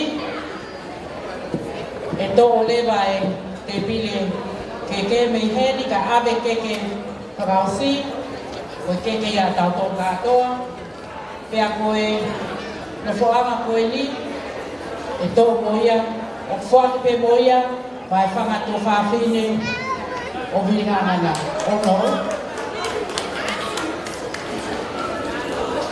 ka o whae huki mo tū mai tō runga ki hea whae e whasko ni ko mo tōru ospe a tō o e o mo walate whae ake whatongia whe mau e Katarina ke whae aka me whatongia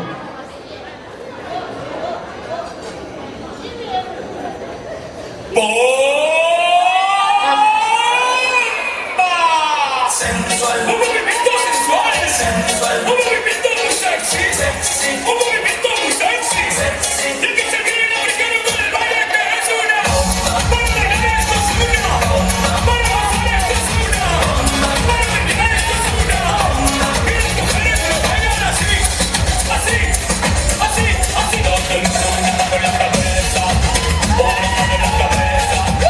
Un movimiento sexy, un movimiento sexy. Una mano en la cintura, una mano en la cintura. Un movimiento sexy. Malo pito e whai whatongia mo e mai ke kalatana tuka toa e o mo wala ke whai tere kalatana malo i whai whatongia o o atua o mo o ki kakataiki mo o mai whai whatongia malo te tau hoka tu lewa he tai nimi kia lea e he kaaka whai aho e hangana whakamolmole o tene whakaafe e moha lea ke kaina e tahine koa me au mai ko ngā tau whakaafe malo Katati mo paspasi ma me hangana na ke whakahau ko e lea ma tau tō e whia whini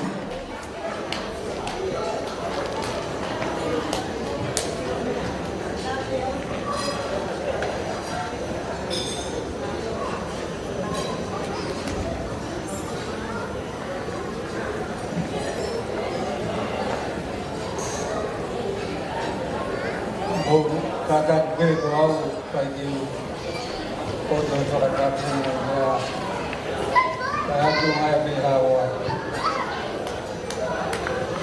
ma be samaro ke mo to ma do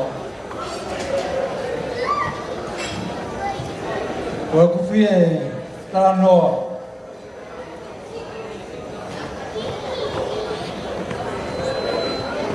os kaya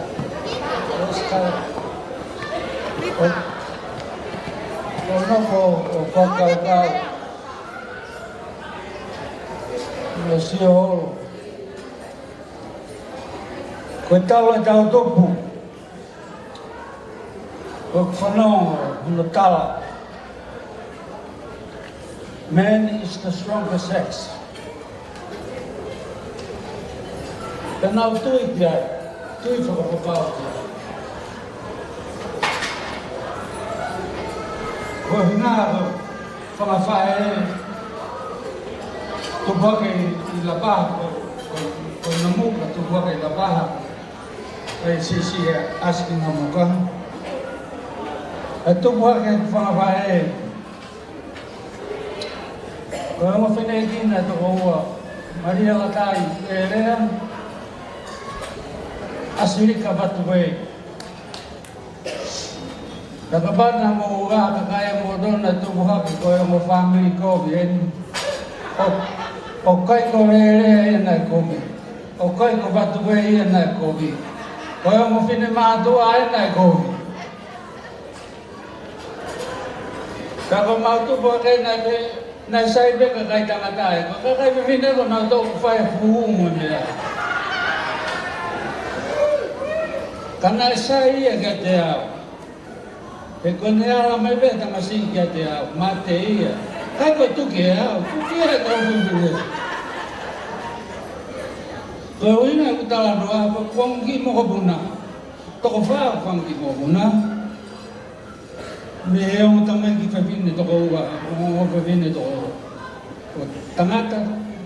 Alahi whiwhine sisi, na tau tangata whiwhine. Pe o sae me ongi moko puna tangata aia, nao ka nao e a. Pe ongi moko puna whiwhine, o nao ka we mo nao e a. Koe taimu na au whai, koe tō atu, mea koe toa peku. Koe taimu na i tāi. Koe ki i whamobu na tā, koe ne i tā, o whakalongongo pe kai ki toi rea mai ka tea. Koe i lawa ma oi mea au. Koe ki i mobu na tā, koe ne i tā. O atonga ki tuhuma, ka puro ia ka nehe ka puro e whine. Koe mā uia me ku whanga tuwaha whene me ku whanga whae. Koe koe taimi o whai au koe tō atu. Koe bebe me o whanau whewhine. Tō whā. Koe taimi ku nau i tai. Ka tau tupuaka pehengu ka tau tō tanga tau mālo hu. Strong to say. Koe kakai me pena na wai tau tōku, tau peheku tau stores. Koe tau tui tau tōku ai. Koe mea whakamālo, e mea koe tau peheku mō hui, koe ngā oe, a ka rai whewhine. Whangawhae, whangatuwa whewhine, mea koto, e ko tu ia ta tau katoa, a tau tolu tangata. Ko ngā ue te karai vini, ko hape o tau tungaha, ko pau tau sai, ko ngā ue ia te kai. Ka mata pepi he tau whangawhae o whai, me whangakui. Ko tu whakatu, ani ulau e whamili whangawhae. La paha mautol ta taka mukonga ka watu rei. Ka koe fuhu pe fuhu katoa. Ai klei pe vile. Koe kasi tuku aki ipe ka kai tangata. Kasi tuku aki ipe ka kai tangata. Pe heko mautol ka kai tuku. Hoi, sio atu. Kokoa. Ngā ora ki māri, koe whakaofa, koe bebe, pusi kunu, lere, paia. Koe ahon, koe ia ia o pehe, o ia o kina.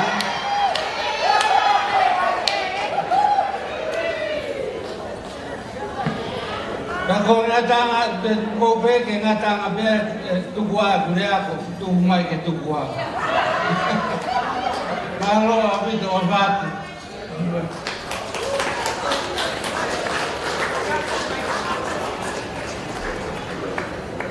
Malo ya. Alkahi. Kamata mitonga kate office. Tawat kitonga, tawat nge tawlang tobe. Kaya kahi kakat mahal ko ngai ni lea talanoa o ka film ke fai pa fanga ko ni ka kuya no hinga whakahoko. Mautawat ki tonga vai pang igai pin. O tos bebe holi mai ki pin ki am sampe kai ko dan alpun na me kai ki kai. Pemai, come get out. Hey, treat the ladies respectfully. Koe, kakai whine, ka ui koe, o kui ai pe aingo, ka ui lo mātou. But this is how my friend referred to them. He said, treat the ladies respectfully. I te awanga whakatonga wau nau ofisa ko kaumea na kawakai. Ai bea ko au tong le maru tong ke whakaama mai e rea. Ka ko tau me aha koia. Tau me aha koia. Au ke hon. O ko puno au ki ai. Hok to ko alahi a o. Ko ohi pe ko whakapapa nan whakainhinga mai ke te au. Ko hingoa e tangata whaninu, ko morino kua whiaki. Kia ku henu te whāmi, i mai mo i whānau.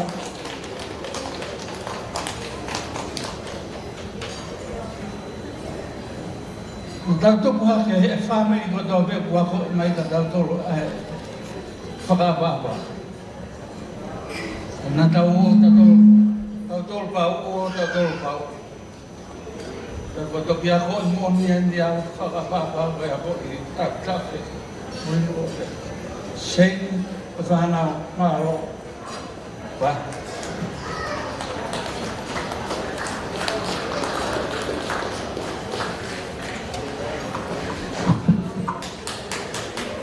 Malo kokol ki mo te paspasi mga bilhangana.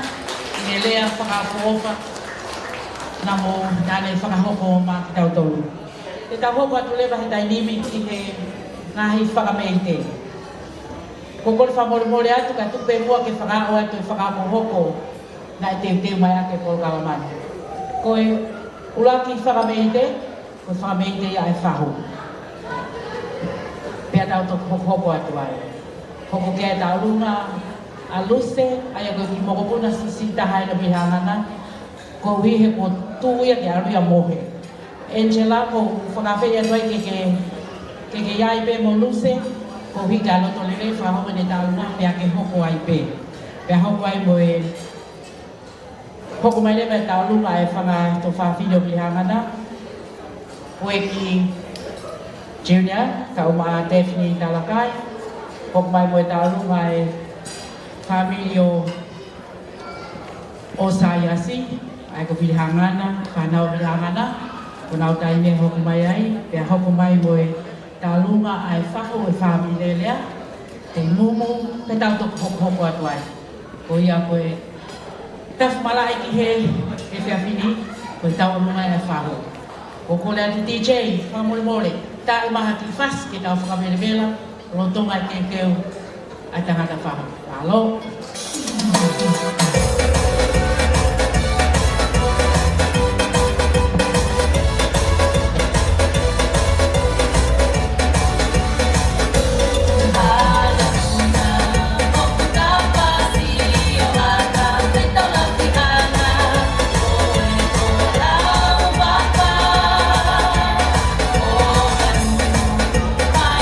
Oh,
ku koe tau o lunga e hongo pulu mātou Wawak umai ke te vile ke whakahopa te kumi.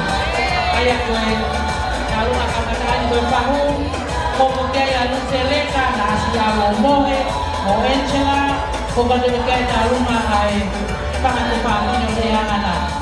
Yes, Master.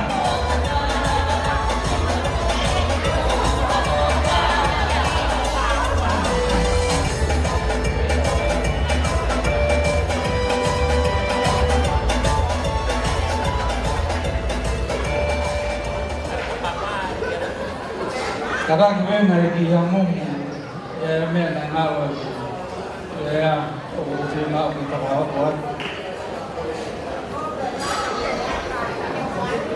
ko tu bo ke ane ko lau ko ba e kana na wa i pena to ke fai te ria pera me ko to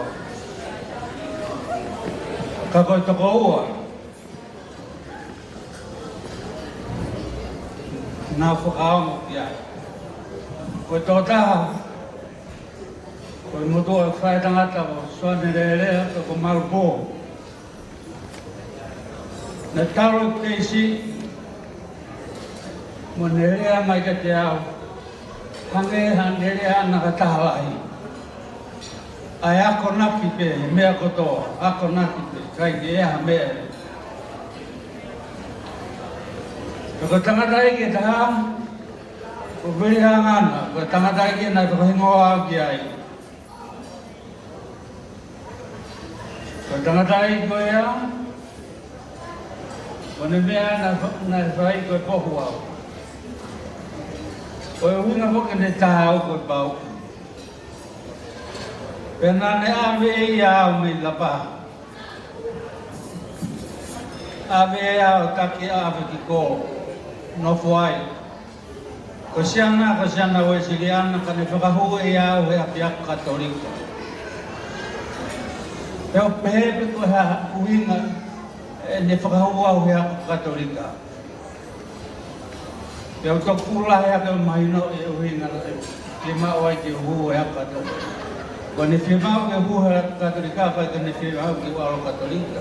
Whimau e ke wofi vehu no tapa aki. E kunelo I ko ia to taha pe ko ka mo ki ai. Ka hane ko lau na to ko ke na ofa ia sanelele au pe ia we hangana ko nga ko ta. Pe ula ia ke mahino I ke te au hinga na ni ta ia. Pe mafunde ofa ia na o lo. Ko mo ia ko lofo ko Mario Vili hangana o kei mo I lolo hangana. Ena ni tau he iau ki lah pia ni whanau. Mana tui e tau mo I whakatonga e ka kia whine tene aia whanau ke he ke la kame ni whanau. A ko te whine toni na ke he ni tau I ane tau pe iau ke la hoku kia e siona sa resta ko ko tua klasi. Pe au ilonga pe ia. E na mawa ke mawa na whakama pe na waka te au. A to mo ki kalas ko I lau, ko lea wau tō taha pe o lea. E ko mea hena e whai he whae. Katonga I o whae, a whae ko I ni. I te tamu ui whakatonga, e ke kia whae tene ai ke laka ane a taha ke. Kato ata whitu ka papa, whaamiri hono mai. I hene whanau to tonu ane. Ko whae ko ni ane whae I ane ko. Tena ilong au. I love the beautiful soul of Kaiki Hen, but I know she's here. Of Mahalo Kada.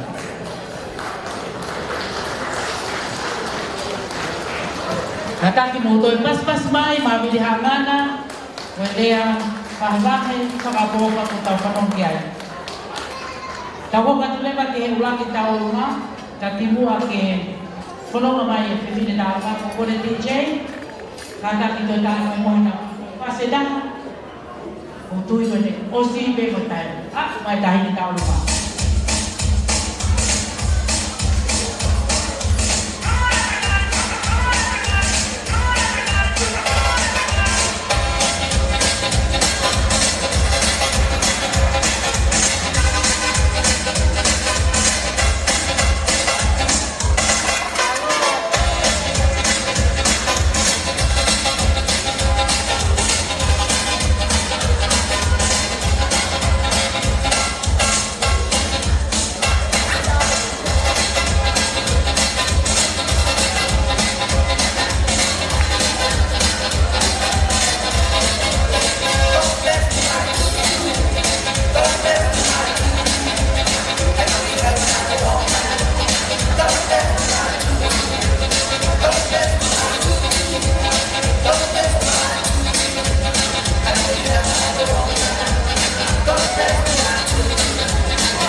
Kadaki ka mo paspasi mai mua e tangata whahu e.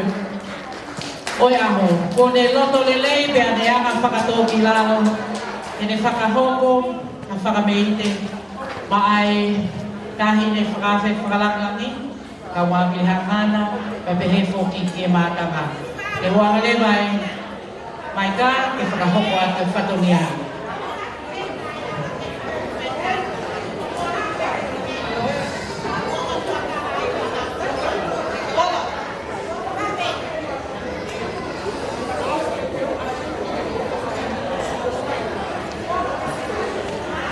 Tulo, ko kole ke ufanga he ngai, tala whakatapu nei ka mata ki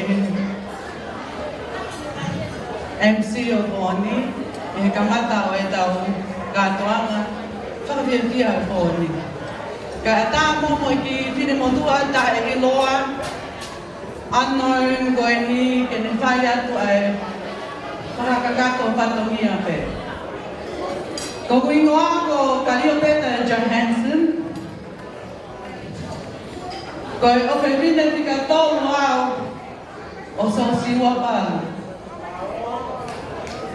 O ku maulana mai he poni me he o tu momo a.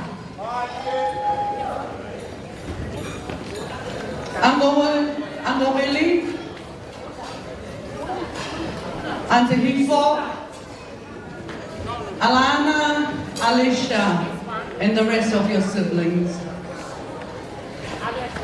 We are humbled by the experience tonight. Kapau te tau kumi I he tohi o e ako lelei, he kai ke mao ki motu aya koe. Kapau te tau kumi I he tohi o e lava mea, he kai ke mao I motu aya koe.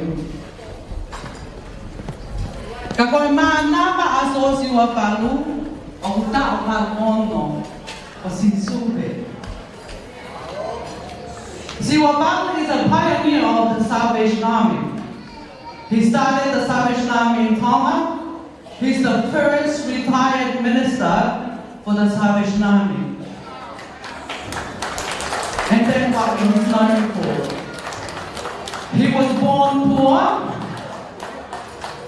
But tonight, we are forever grateful to Uncle Vili that you bring our humble and poor father to the attention of our family.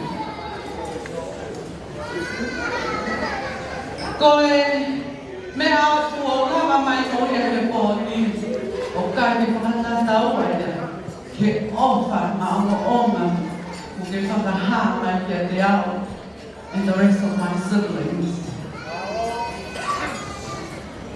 Koe mea pēr o lava mai mo I he kia tuki. O ko haupe me he whale ki he whale I kai o Latu unga. He koe masiva pē au, pe koe mea koe ki o oatu pe he kata o masiva.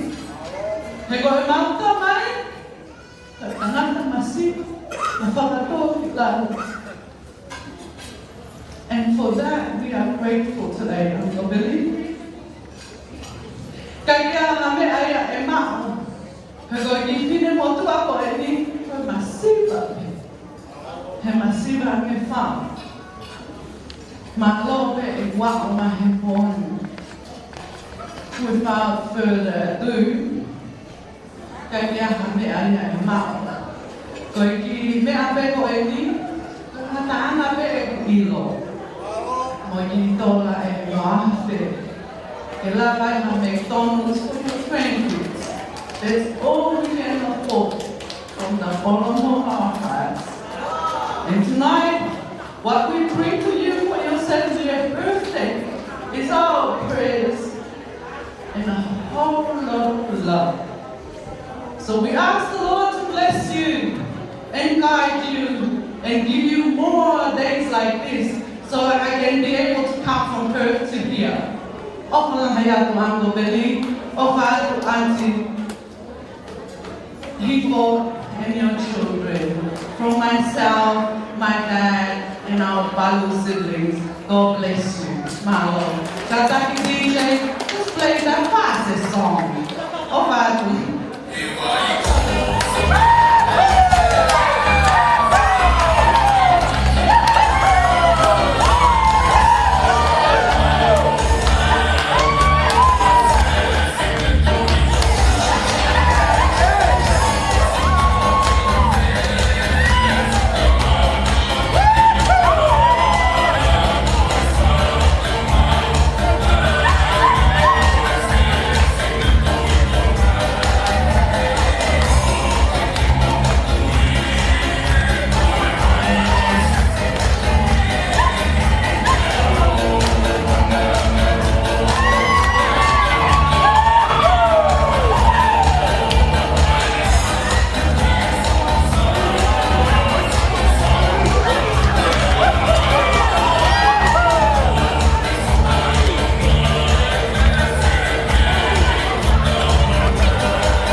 DJ, e foi facetar.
ao pehe.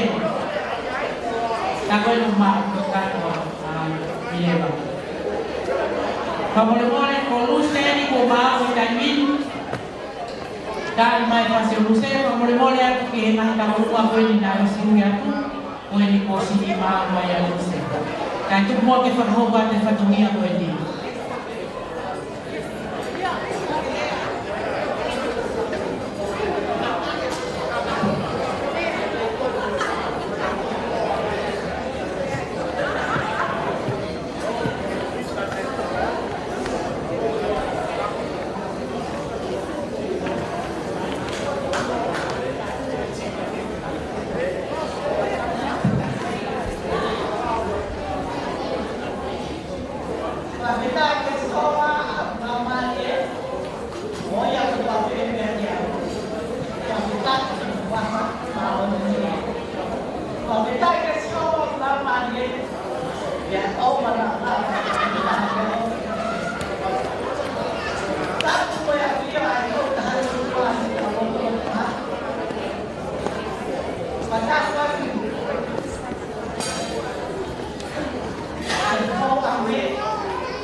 Well,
Malo pito pukul ki motor pas-pasi mai mua luce. Malo luce, malo thank you luce. Thank you. You can go sleep now. Koko and Angela, koi pas koi to hokan.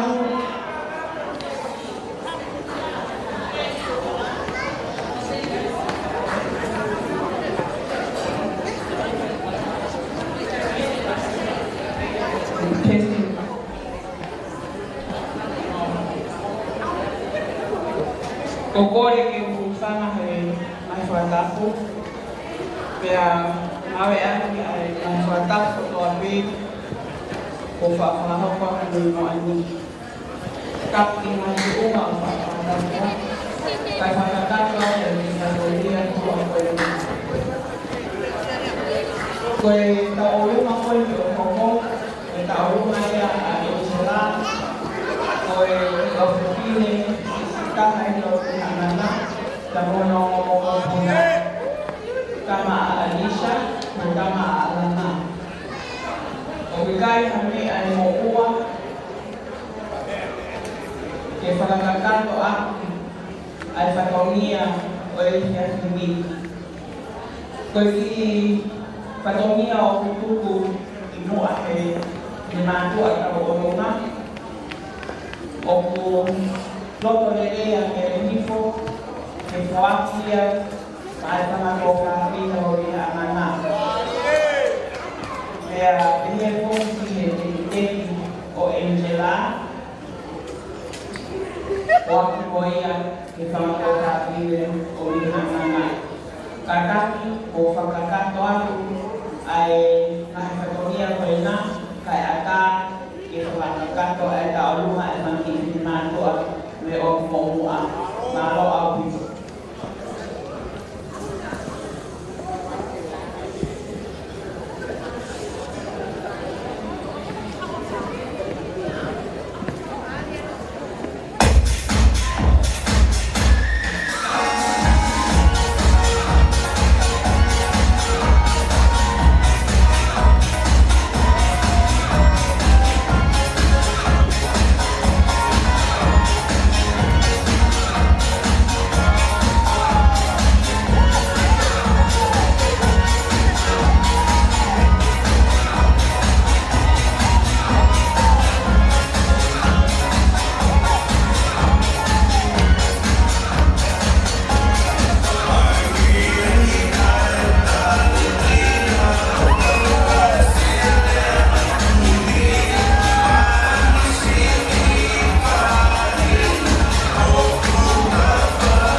Kakak mau pas-pas manual kita begini, mau kakak ini kakak mau tak tahu. na whakao.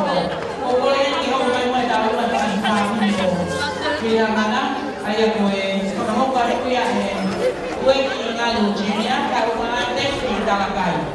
Me he tua o Tefni pia mo pueki, ko kore ki te teo manua e tau lunga e whaamini, ai whahu o whaamini rea, kei mumu, kia hoko mai i hono tua o kei mumu, ai whanau mo whakamoku na tau mawhabai, tau lunga e whaamini rea, pe whuka Jade, Mangalita, mo whaamini katoa. Ka he taimini, koe tā lunga i a whakatawhawhine o Pitangana, Pueki ngā Lujinia.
pere pe ai taimi.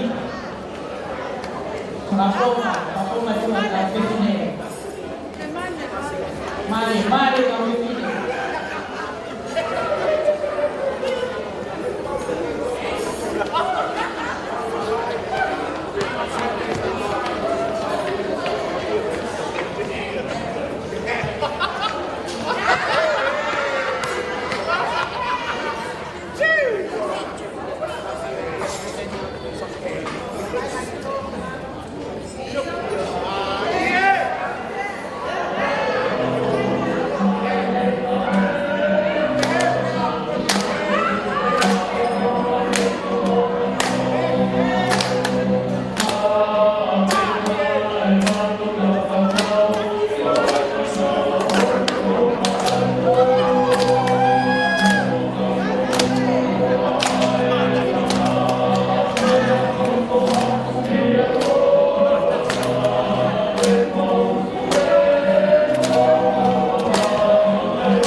Kalau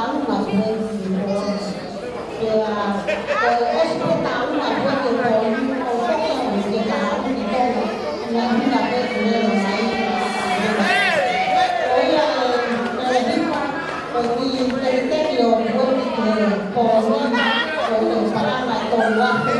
Whakataha mohono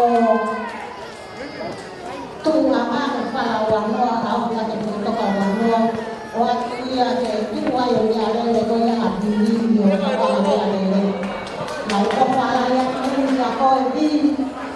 O whānoa ne pese tuki ki tōu kai mo te opa pe mo hiko o ki mo kuna o ka pe ana e ki o ka pakia i koea mo ui o fuoroa e ia aho ki ka tōu wa e ngā waka.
Agora eu vou passar assim mais um ano. Na lua é para o família, tem malo é família. Porque não tem que é para o pau. Kamu saka fie sukayo. Amo saka hobogi kono. Kokole ke hoba tu talua koko mai sana mo saka mapula o tamo kabai. Bai hobo mai tamo ka chei sinimeti makalita paseka tamo mai family ka tua. Kata kuya ba tahe osmao da tama ho. Hobo mai moto. Moimoi e tai DJ Paula lai mai mas moto mai kei na mai na alo DJ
Fight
ini tangata kaya. Malo. Okay.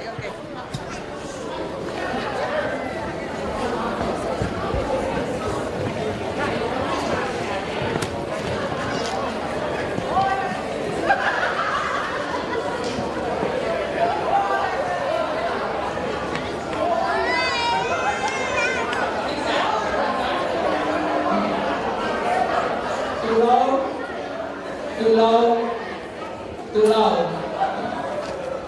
Kole pengen panas salah tahu dulu siapa yang menemani kayak tas yang bikin berbuat tua ini. Lepas apa jadi padomia tua ini. Dia pun apa tu yang semua. Kau jadi pun tua kau anak tak ada itu atau apa.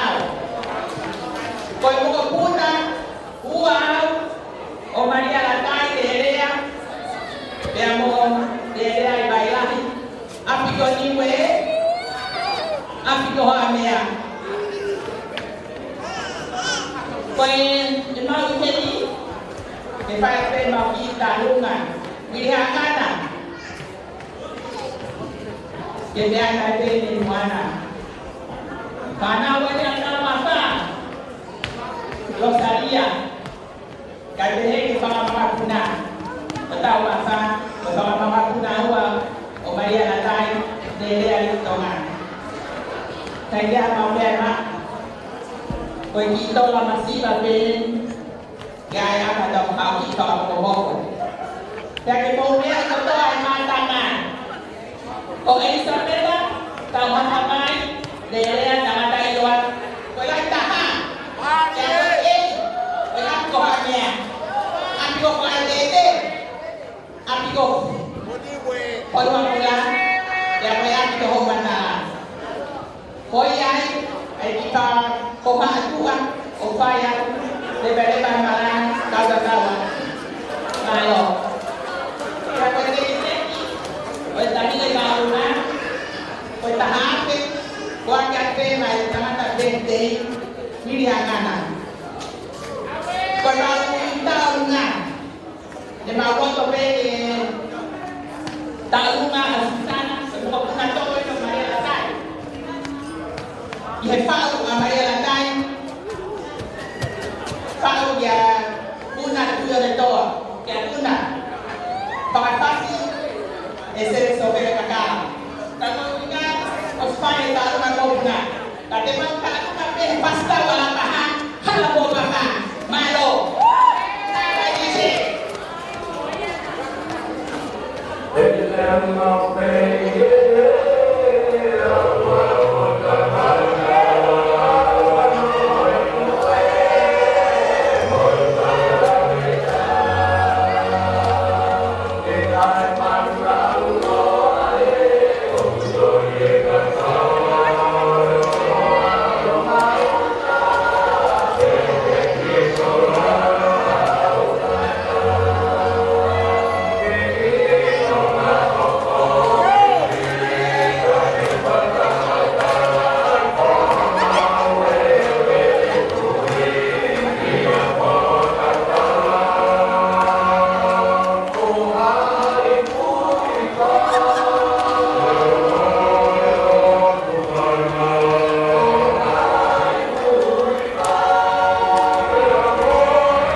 ladies and gentlemen, for the long-term speakers, let me have this time.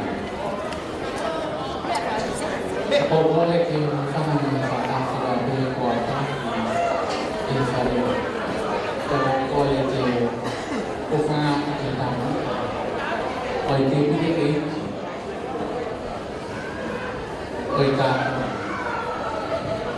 kita pilih dia karena berhubungan kita pilih lalu orang mau karena mau ada kita orang kalau aku pada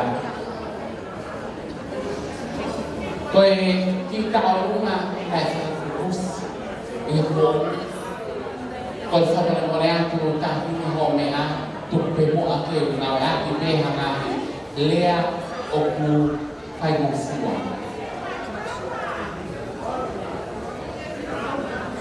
kau kita orang kau sahaja nak kaya makan hanya betul aku Allah berkati itu betul ini dia ini sorry Moimoi.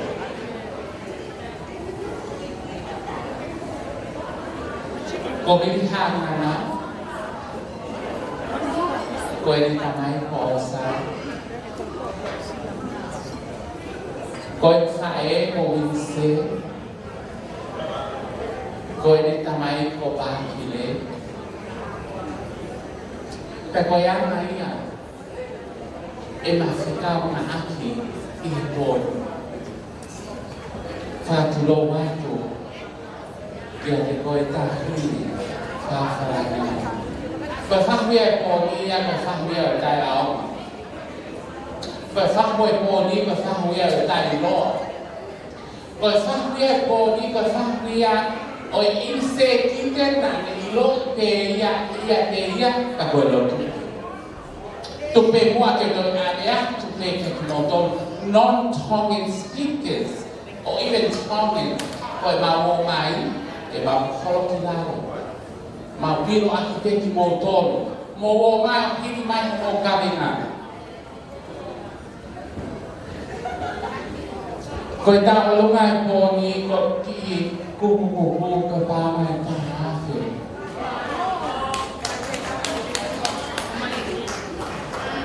Pero kita aman tahafe, sesuatu yang pemain masih hana sekarang lagi yang poni. Ada masih hana ahau. Okai kita masih faham hari komunisio pehemai. Kita masih hana ahau. Bila hana kata sama boleh kaji dia mau memang.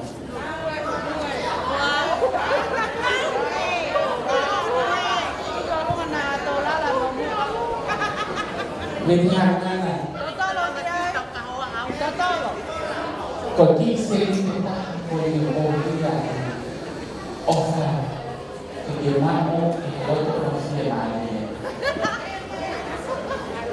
Tadi fafaran lain, keluar, Korea mungkin DJ, kita kami kita ini, kita orang Filipina, tak ingat ai fasi boleh orang bukan, tak orang siapa, jadi apa? Ada ni, oi ano, jadi masih teman orang, jadi aman mau kami dok mandaku, kami dok mana? Thank you, ladies and gentlemen.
Kole ke o whakane, mai tā whakane o sa whakako.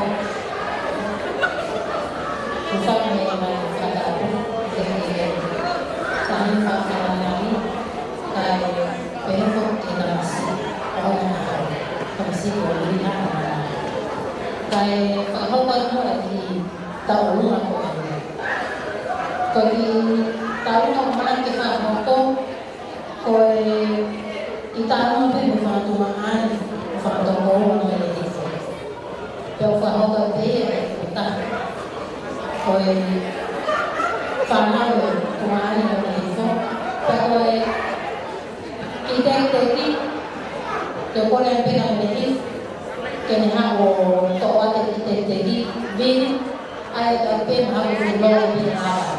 Koe e pēna hao, tā mai tau pasi.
taringa ia e whamiri ki tua karau. Wau, o ko whakatoroua e rito no Rihana, e rua tatau pe ka whakahoko o toa whea mo na whaakiko ia. Kore a whia taringa, ke lawa mai ki roto. Ka kawo sapotai mo whaamiru, o kawo mo lewisi.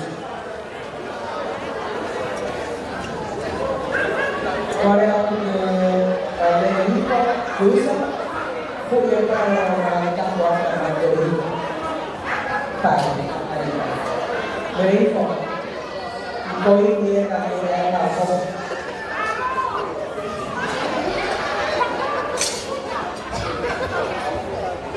na lo le hiko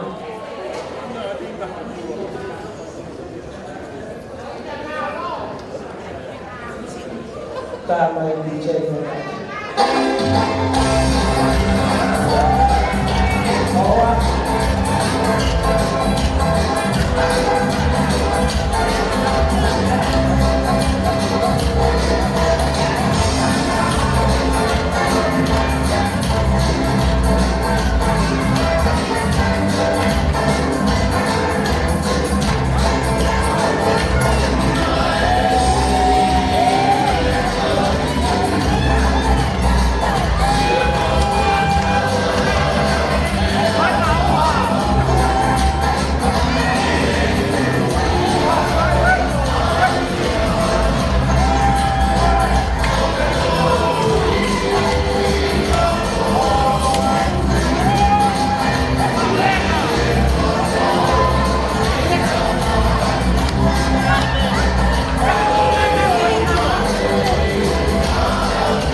Good evening, everyone.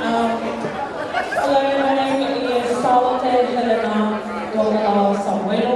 and I stand up here on behalf of my parents, if you know my family, you know that before and Vili have played a big part in our family's lives. And yeah, we didn't have anything present our gift to Uncle Vili. One of my brothers, his name is John, and he fortunately had the pleasure of honor of naming him, and his name after one of Uncle Vili's ships that he was captain on. Unfortunately, he couldn't be here tonight, so he just wanted to make sure that we were able to honor Uncle Vili, and we also got my nephew John Coffey. Ever since John was a little boy, he thought Vili had always loved on Jahim, and little Jahimi. DJ, if you could just play a song, and Jahim will just.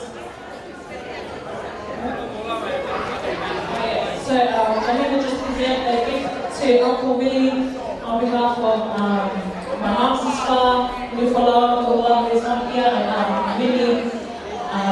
Vili Kumana as well. Uncle Vili, we love you. Lippin and Josh is going to do a little performance for you guys, and we hope you have the best night.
Malo ito mo basta sa lugar ng baby na ito.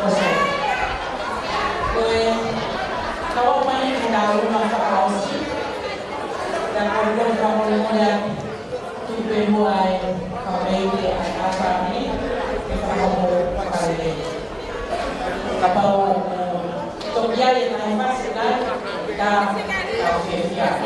Tapi walaupun baby ini kalau pakai yang tahu Kalau Pedinho foi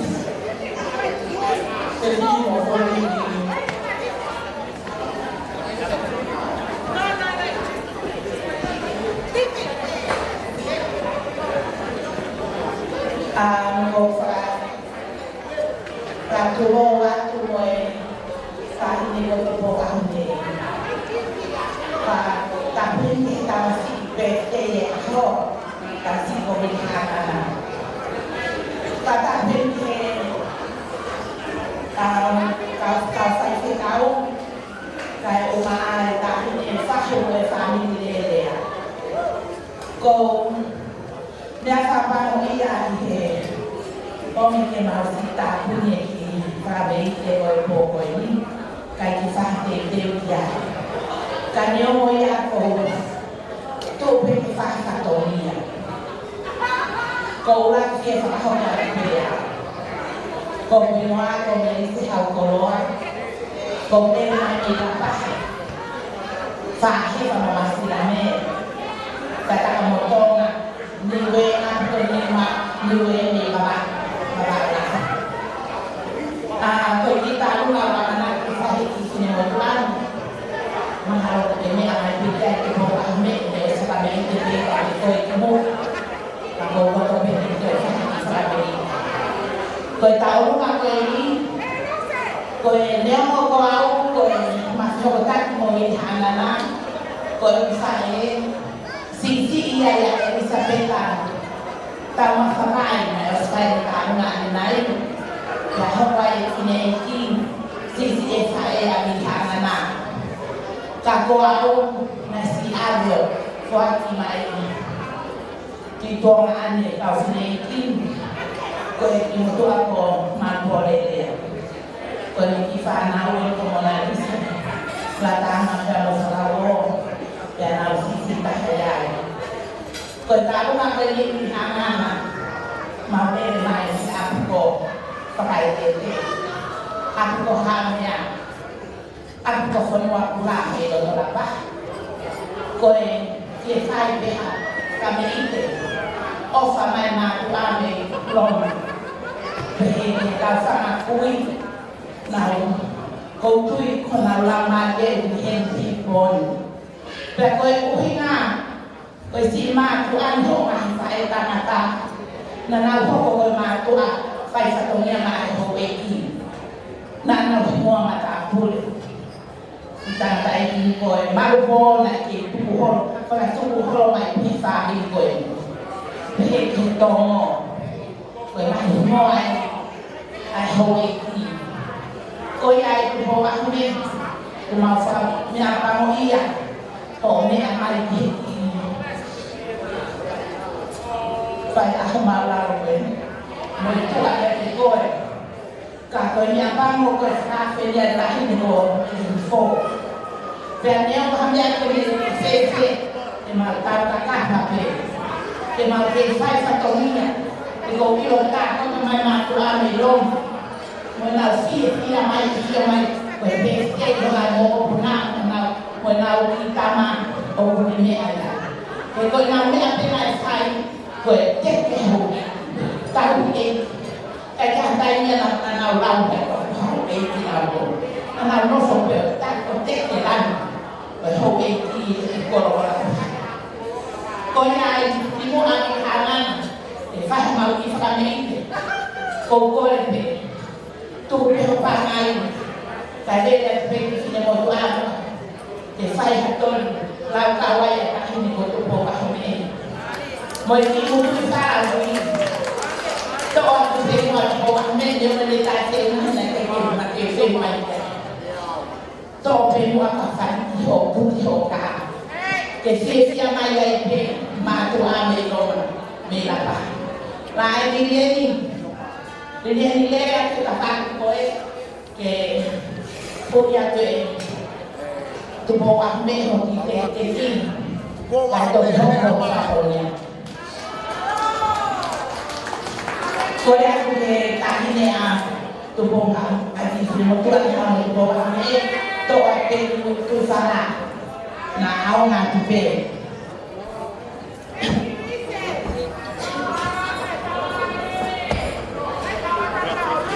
alo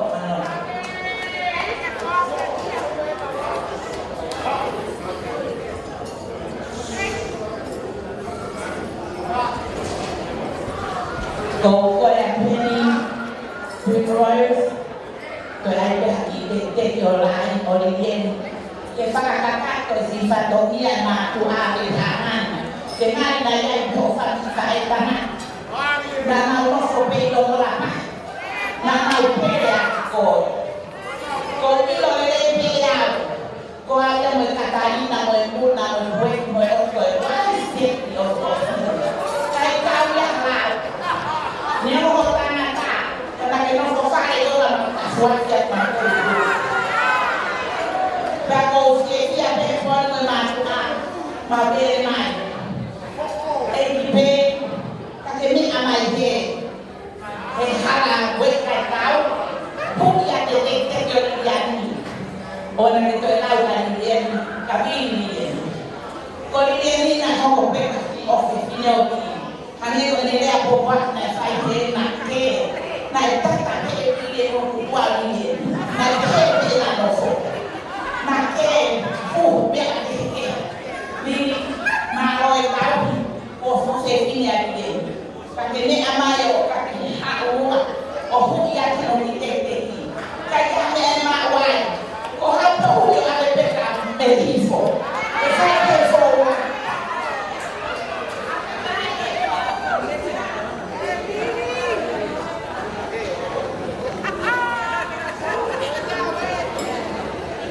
cô quay bây giờ là một con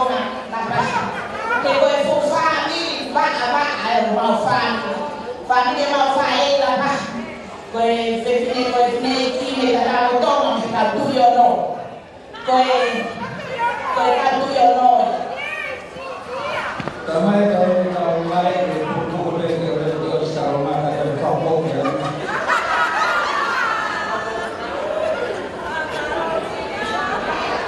Koe mai ka ina mau fa kui. Koe mau kui ko mala kai ko kai ko lita. Ko lita na ya no te ina. Ko sole sio pe amo peaka tu fua. Panghihen bemo mo punao o asika si ya tai tu ke na family ke mau kui are ya mo madara tai ta mai mau fasi para koi hala go papa bagi fas ka na ni ko ya be na ko le ni ke ha do ta u malo abi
Malo ay pangaitik, malo ay kami.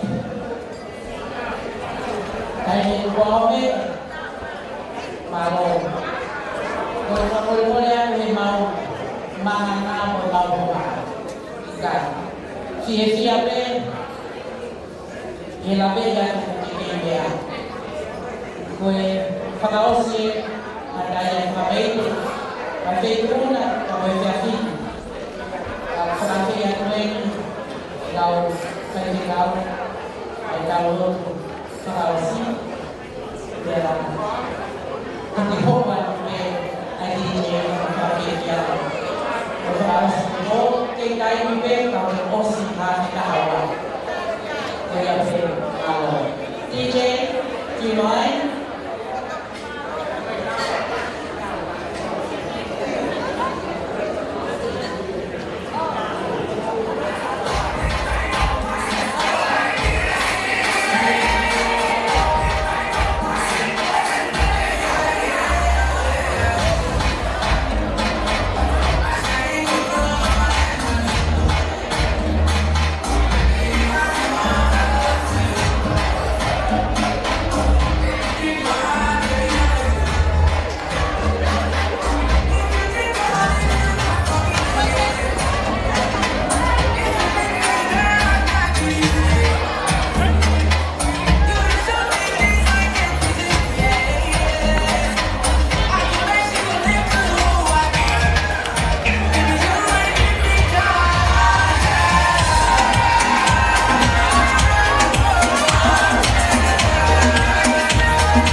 Whamole mole, whanau, te tau whaafe whalangangien wai he mea. Our guest of honor is about to depart. Please, please, please. Honorable Tupoa Hame Tuida is about to leave. Do you mind? Please. May I invite you to pay our respect? Please. Oh, I'm so. Yahweh. Dahil ito po ako come on. DJ, it's my wrong. I ask for your forgiveness. It's my wrong. Our guest of honor want to dance. Please, play us a music that encourages him to shake, shake, shake, shake. Whanau, mula pa may kilot.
DJ, another one.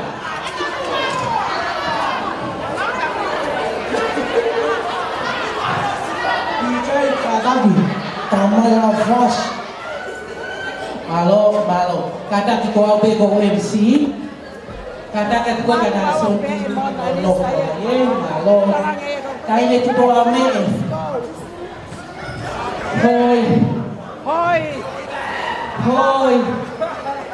Cô tàu lăn lăn ia, đi thang ngăn à, cô coi tôi ta học về mấy ai ta đi nên cô ao về, mà im mua, sao cả về thế, à thế ta im mau cô lo, ta đi nên cô ao về cà phê đan, chúng tôi thổ, ok, tôi ta mày DJ, không boleh tôi ta mà, tôi ta mày DJ, one of the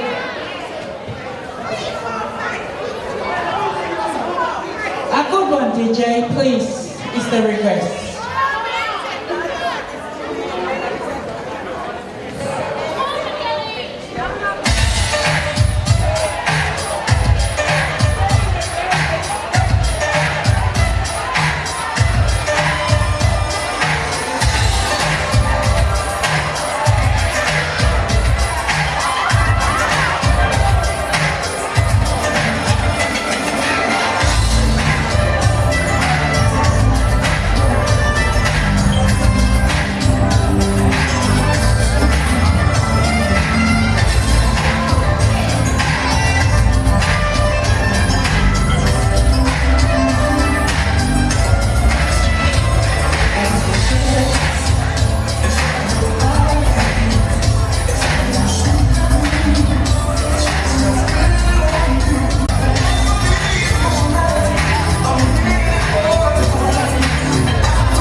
DJ, malam itu DJ, kita wawai mga fakausi, Latu tabang fakausi ng mga ayam minagolin, kuyamin, pinilama, minagolin, kaya fakausi ay huwag, minagolin,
lau maari o hanga o tatake o aha koe.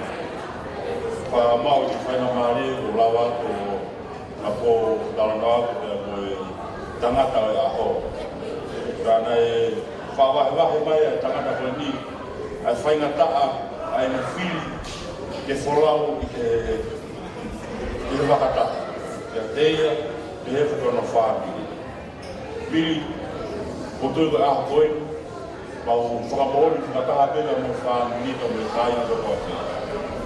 Me hanga me o toa o tataki koe i ke whai whanonga i ke wahanoa ka me tahi. O se niu, i koe ki ne hanga o whawahe a mamani. O ne hanga o whai taha e anga nofo e kai. Ka o tui koe ngahi tānoa, ka o ngahi laumari o e ako koeni. Rau katoa i o ofa, mo togoni nai whai. I o whanonga nai whai, anga i buka whanonga i ofe. O wha o tafe, ki ngahi wha kini katoa. Tafe o au ki he ofe, na o rau katoa i o ofa nai whai. E kau tō. Toko tui mai koe laumari ko sio ka mo lawe i aha koeni. Koe laumari o e ofa, ka mo fia fia. Ko tui mai koe hoa ka mo tāume, o ngā ngai aha koeni riri. Ka mo whakamaro a kete. Whakamaro ka hangai ko ringoa. Whakamaraku mai he whahua i la tāra noa pe i mua heni. Ka ho ringoa koe piri ki haangana. Ka ko tango tupe o whanau ke ngahi kakara e ne tāra mi hahake. Mi he lolo halai walu. Ka whamaraku pa he whahua i matangi ki mua. Ka e uhinga o ringoa koe whiri ki haana. Ka ko whia koe ngā ku ia koe tau whikonga pe he whoi one. E aha koe ni. Ka ku whakaroa mi, whakamaroa te koe. Ka awhi ko whai mau tō. Tahini e hekino ko boa hame. E kuki o makaini whai kau. Ka mui kaina ko toko mau heni. Rawa ko tohe afu a whia. Ka tau mai. Ko tau whikofu e. E tau lo.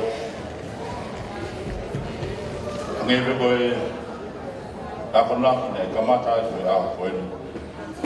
Nei kai ta oua ho kau mai. Kai aku mau tolu ai aho koe. Aho koe nei whai kai e teu ka moe amanaka. Ka koe ngā koe mau i kuna ai aho koe ni. Koe ngā pe ho kau mai ai aho koe ni. Ka o mai ni he tau moio e mau kātoa ma whakawhiwhi ai aho. Whiwhia koe ngā koe tataki a rau maari e na mo tani. Ma mau ai e whiwhia, ma mau ai e kuna. Ma wilo ai e ofa e mo tau e afu. Ka whiwhia i ngā taonga e a koeni. Nga henya e poa. Ai ongo whaiwhikau. Nga ngōru motua. Whāmi ka me kaina mahini kotoa. E mau kau whataka. Whawhiwhia i a tau e mo ofa e afu nā. Whaiba mo mo ui. Tama e koeni. Tau whini mo fuogo si tau ha. Mo whawhai o tōko ngā koe o mea whainga māna koe ki mau sio ai i tau hea a whara nā whainga mai mau mō. Tua koe ngata anga e se mau whiohi. Kai hoko atu pē mau hoko o kau siwani ki te afu. Awe hao mo hoko mau tatu hā. Tu mo ki hoko. Lau maari e mau mau e afu. Mau puke e ke mau whanonga mo mea. Lau maari o e whioko fia. Ai ofa. Lau maari o e mau Vili. E mau Vili atu ke te koe. Ke mau mau ai pure anga o hewana. A mea ronu tumo kawi ki roto ai vai kunda o e kau. Whakaro ka rea. A kore mo tanga e maa huni i rofa si suka e ko awa. Ka ko mau whango. Amen.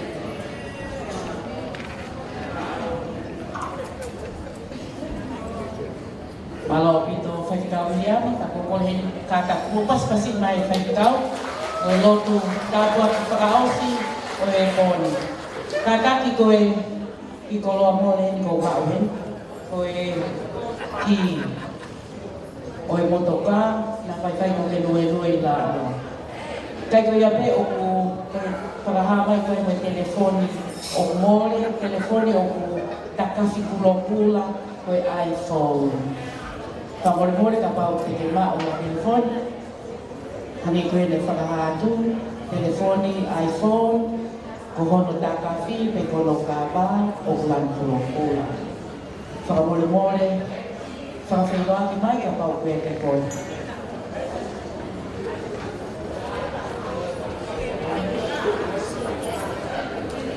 Okay. Malo pito DJ, ano DJ? Kay te hame whai ko e tau goodbye to each other. Have a good evening. Have a good weekend. O ia pe malo. O kātaki ka mō lava ke moto luma, ke tau paspasi ke tahine whakalangi. Tahine ko eiki, tumo ahame e tuita o whaupula ka de mea.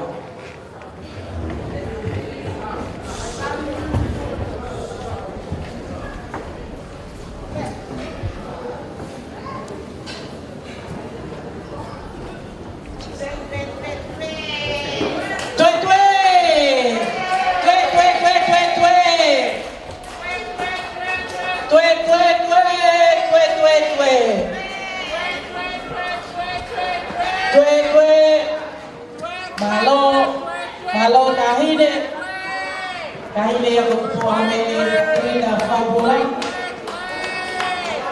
Hai sipe, api bahaya pekite. Tahine kaki moyaka oa. Tahine oe kolokatala dia mo pati mo toki.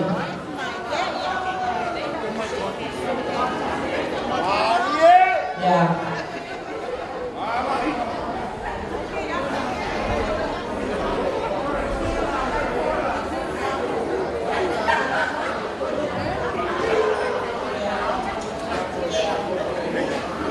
Malo Vito, oe mo kaina. Malo olam o fatu, God bless.